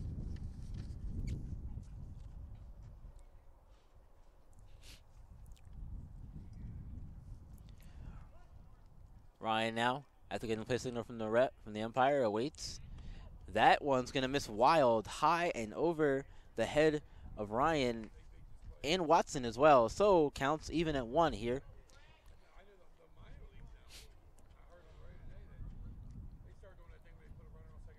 Two outs here, nobody on. We're all tied at 3 in this one.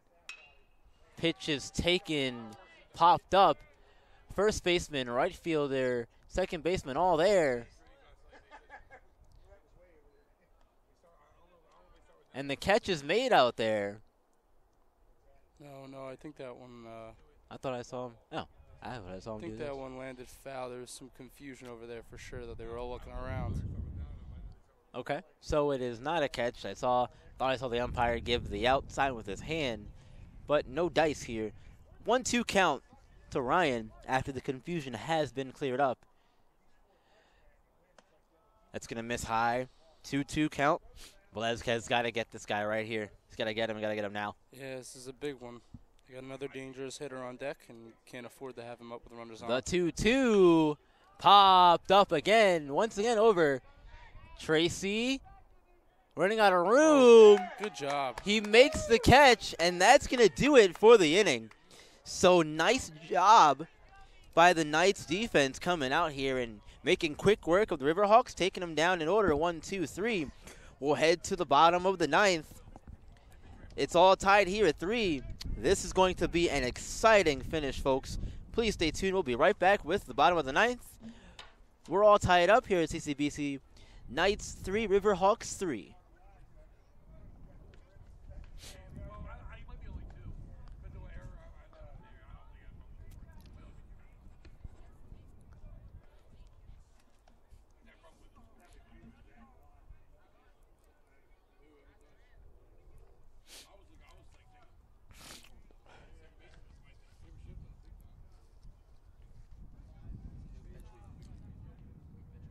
Gotcha. Number?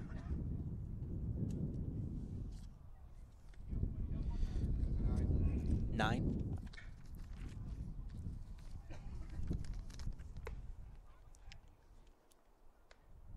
Oh, okay.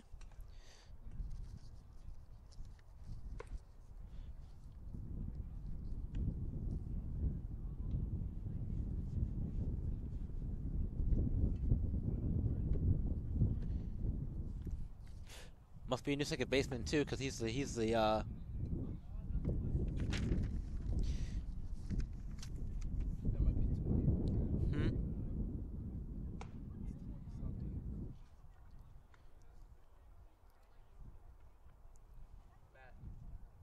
What number is the second baseman?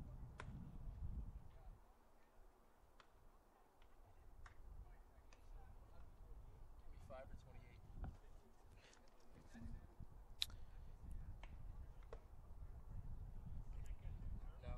No. It could be 5 or 28, because 5 does play second, and 28's utility. 28. So Ryan Key.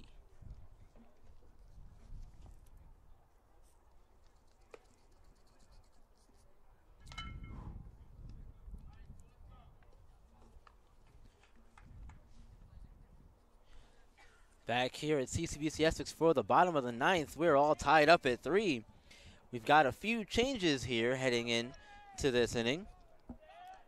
We're going to see Dustin Gosnell, who was playing second base, now take over on the mound.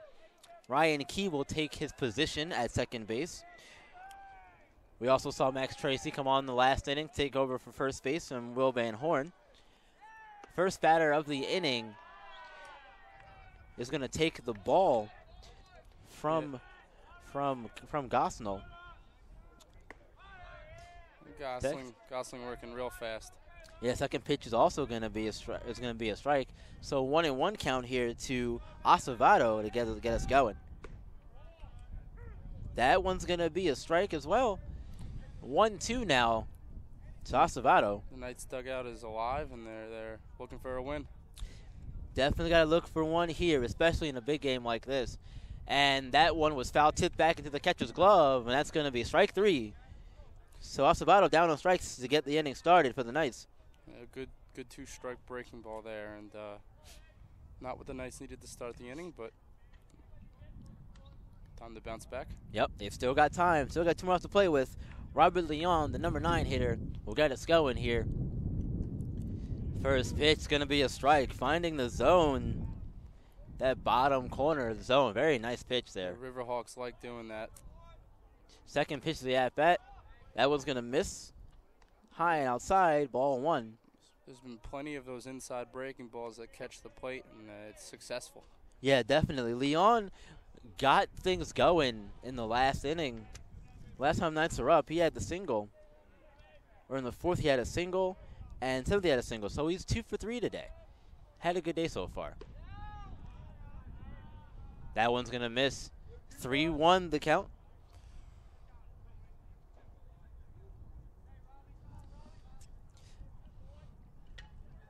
As we're going to get time called here. Smart, because he's moving fast on the mound. You want to give yourself a second to think here. Yeah, as much time as you can to think. 3-1 pitch from Gosnell. It's strike 2 now. Full count here.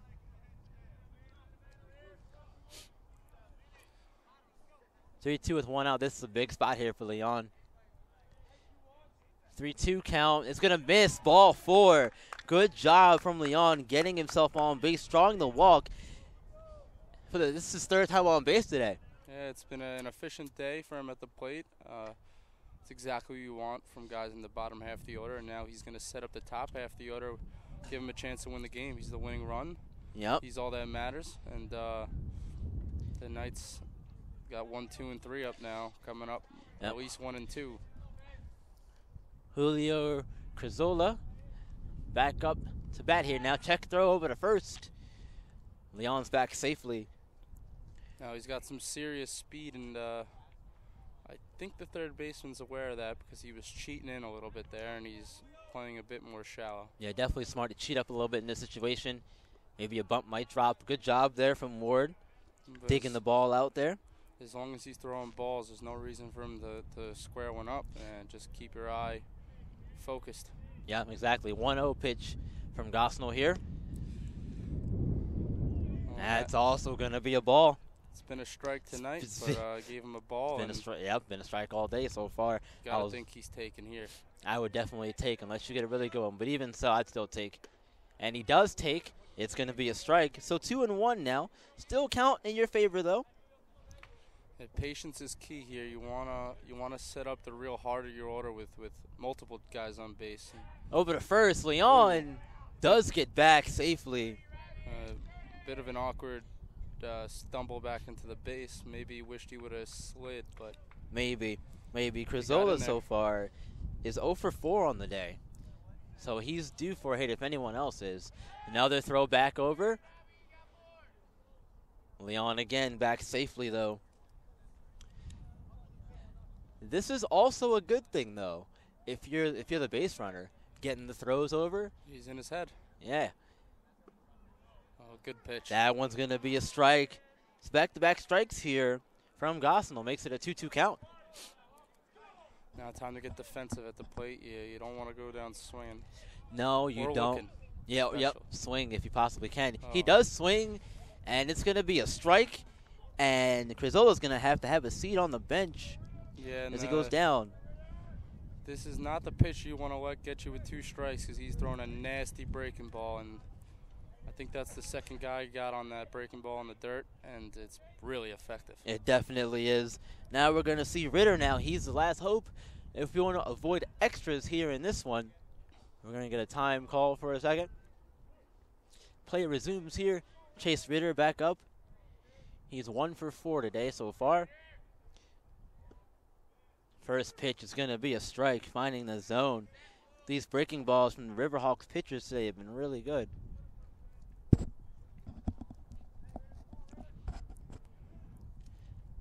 Throw back over to first. but he's back in easily.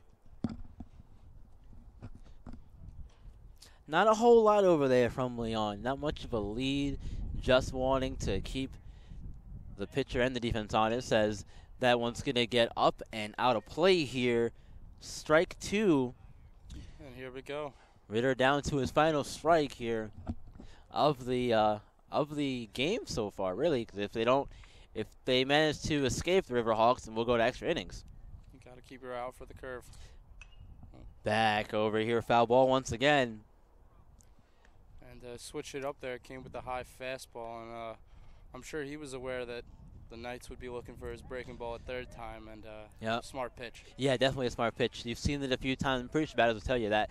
So the 0-2 pitch is going to be a strike, and Ritter's going to go down on strikes as well.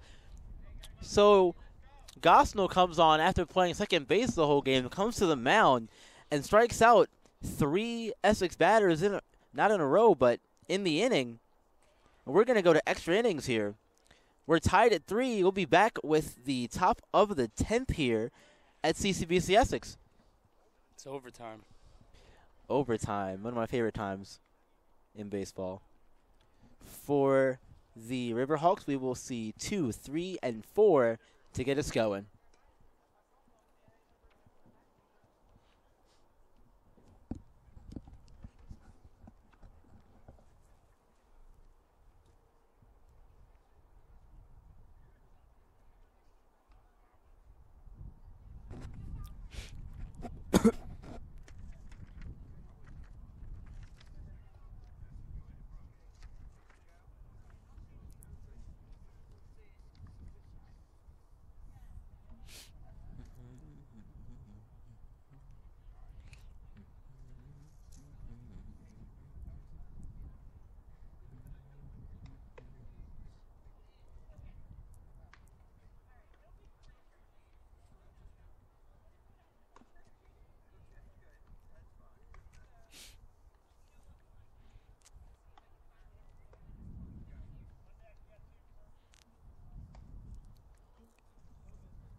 Back here at CCBC Essex with the top of the 10th here. Byron Reed alongside Andrew. We're seeing some extra inning baseball here today at Essex. Yeah, and it's not minor league extra innings, so we're not going to see that new rule of the runner immediately put on second that they're implementing and they're testing. So good old-fashioned extra inning baseball. Everyone starts with a clean slate here. First pitch of the at-bat's going to be fouled off left field side. And I prefer it that way. I prefer good old-fashioned baseball. Yeah, I prefer it that way as well. This is Christopher Clyde up to bat here. The dangerous part of the order the Riverhawks have. Yeah, we've seen them put some shots on balls today. That pitch is also going to be a strike. So quickly now, Velezquez is ahead 0-2. The 0-2 from Velezquez coming at you. That's going to be strike 3. Throw over to first after the drop ball from Watson's going to get the out. So there's out number 1 just like that. Yeah, Franco Velasquez staying aggressive, and he's really been big for the Knights today. He got them out of a jam. Yeah, but limited runs against, and he's keeping them in the game. Yeah, he's came in the game since the 7th inning. He's came in and been really aggressive, so that's good to see. First pitch now, the at bat. That's out to Leon. Leon on a bit of a run here. Does make the catch. Long run. He's there, and there's second out of the inning. That was a shot, though, from Lerner. Put a charge into it. Fly out the left field. 2 down in the inning. Now we're going to see Brady Ward, the catcher, come back for his 5th plate appearance of the game. 2 quick outs now, and it's exactly what you want in extra innings. You want your team back up on to the plate as quick as you can. Yeah, and that's going to keep your whole team energized, especially if you get those 3 outs quickly. As that first pitch misses for a ball on the inside there, you definitely want to see those quick back and forth between the field and your bats. Out to Leon again. This one's going. And we will see you later. That ball's out of here. Brady Ward taking it over the fence for a home run. And that's just a tough break. Velasquez has been pitching great, but he hung that one, and they took advantage. And now the Knights are trailing here in extras. Yeah, not a very good sign, but good job for the Riverhawks there, taking the lead on one swing of the bat. 4-3 ball game here. The inning will continue as we'll see Lucas Bolter come back up to the plate. Knights looking to get out quickly. Yeah, and it's important to keep your composure here. You just gave up the home run, and it does not feel good, but you got to keep the Knights in the game and give them a chance to tie it up again. Thomas McNamara has come in to replace Bolter as the DH. Yeah, I think he was playing second in the field before, too. So a bit of a switch up in their lineup. And now Franco falls behind 2-0, and he's got to get his head back in there, throw strikes, because this game's not over yet. Yeah, it's definitely not over. You're only down 1 run. If you can get your guys, back onto the offense, it's able to translate well here. As there is a strike to McNamara. They've showed their clutch hitting already. They had the big 8th inning, came with 2 outs, and they're in this game. Yep, pitch to McNamara here is going to miss. Ooh. And that's going to be a ball, so he's going to work himself on base. Coming off the pitching mound and a visit, and I think we're going to get a pitching change here, as I believe that's going to be Valdez coming in to take over. Yeah, coming off the bench. Good job there for McNamara, being patient, working his way on. And, overall, a good outing for Franco. Oh, definitely, yeah. Franco Velasquez there. He kept the Knights in the game. Unfortunately, gave up the home run, and but this is not over yet. They need Valdez to get the big out and get things going again in the bottom half of the 10th. Yeah, and we'll see what happens as Valdez begins warming up here. We saw him close out the game in Dundalk with an impressive 9th inning. He struck out 3. He's blowing the ball by him. There's a nice video of that on the Twitter. Yeah. Check that out, see? Striking him out for the 27th out of that game.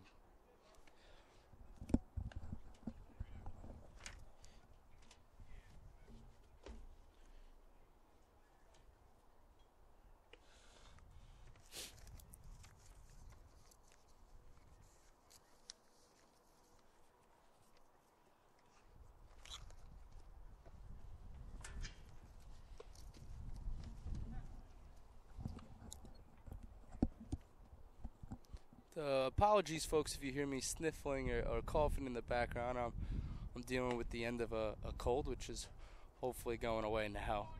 But it's a great day for baseball, and it's been a great game calling it with Byron, and it's our first game together, hopefully the first of many. Yeah, it's been a pleasure to call the game alongside you there, friend. It's a really good time always being out here on the field, though. In general, it's just a really good time.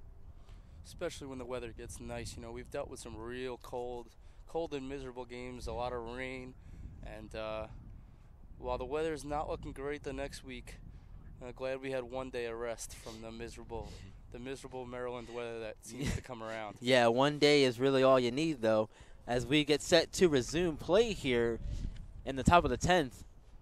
After the home run and the pitching change, Valdez, first pitch of the inning for him is a strike. And all he's got to do is come in here and get 1 out.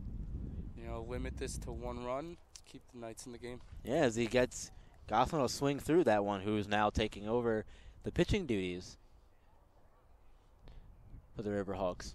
Oh, good pitch. That one is going to miss for a ball, so 1-1 count here. They called that a ball.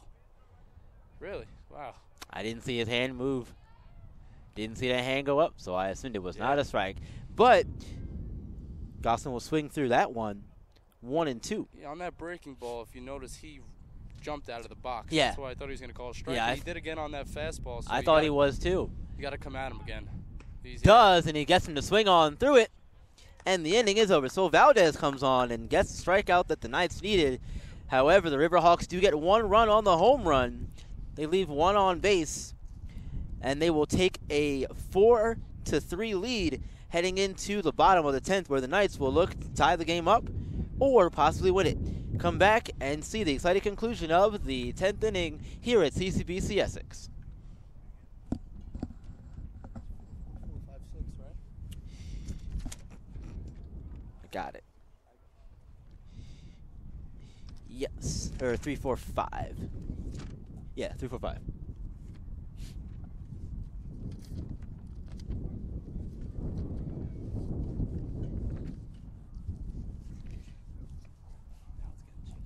Right, definitely. Got 1 run on the 1 hit. No errors. He left 1 on base.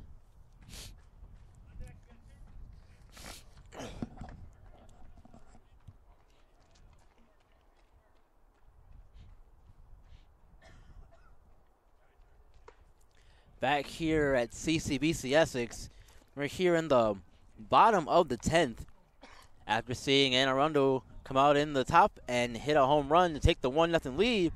We're here with the bottom of the 10th for Essex, where we'll see 3, 4, 5, Laviosa, Schaefer, and Fife to get us going here.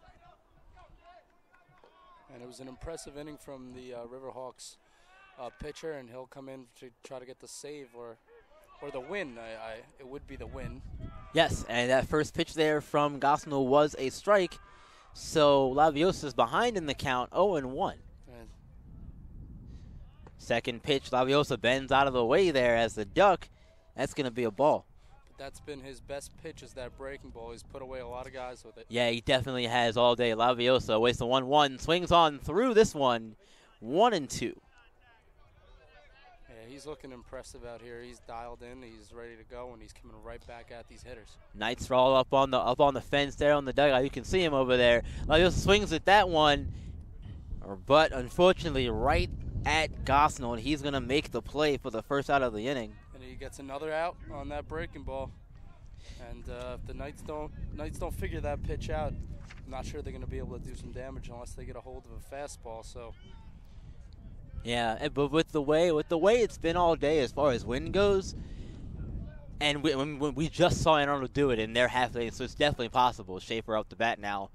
Schaefer's first pitch to him is going to miss in the dirt, low and outside, ball 1. Definitely possible, but you definitely have to put a good charge into a ball to get it out right now. Oh, yeah, definitely going to have to. 1-0 to Schaefer. It's going to miss high and outside.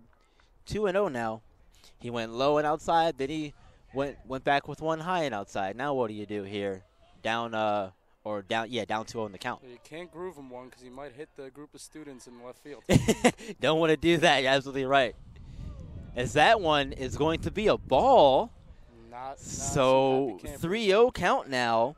Some not happy campers on the end. Yeah, I was surprised myself. But 3-0, that's going to be a strike as Schaefer throws the bat over there thinking it was going to be ball 4. It was not. And now he has to go chase the bat and get it back, get himself back under control here. And I think that was just a result of the delayed call. Yeah, make-up call for that last one. 3-1 count now. How will Schaefer respond?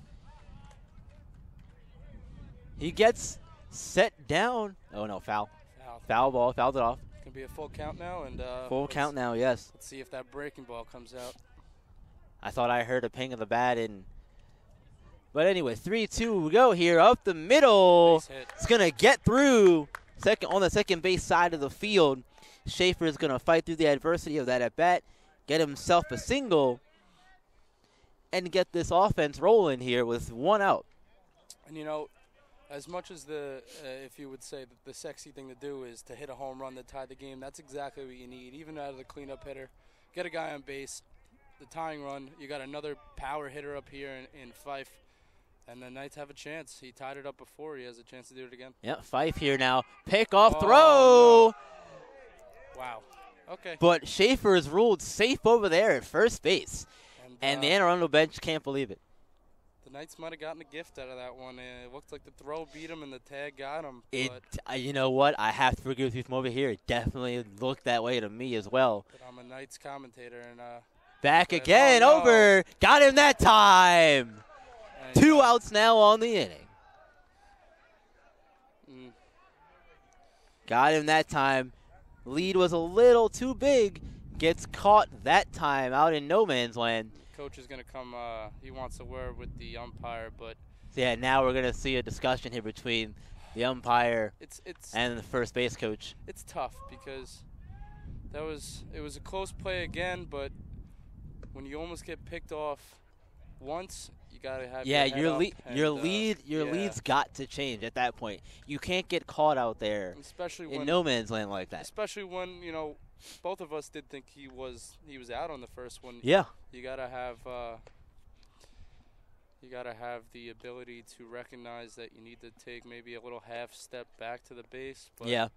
Don't get yourself caught out there. And now it changes the whole situation. Now you have 2 outs with nobody on base, and Mitch Fife is now up. So now where you have potential for a winning run if he hit a home run, now it'll only be to tie and keep the game going. That's if you get the home run. Right, yeah, exactly. A ball in the gap could have tied the game, and unfortunately now for the Knights it's going to take more than that. But, they're not dead yet until there's 3 outs. Nope, not dead yet. Still alive in this one. First pitch of the at-bat is going to be a ball as it misses outside and low. And it also gives the pitcher the ability to pitch around this hitter because he can not afford to walk. But Fife swings on that one and misses.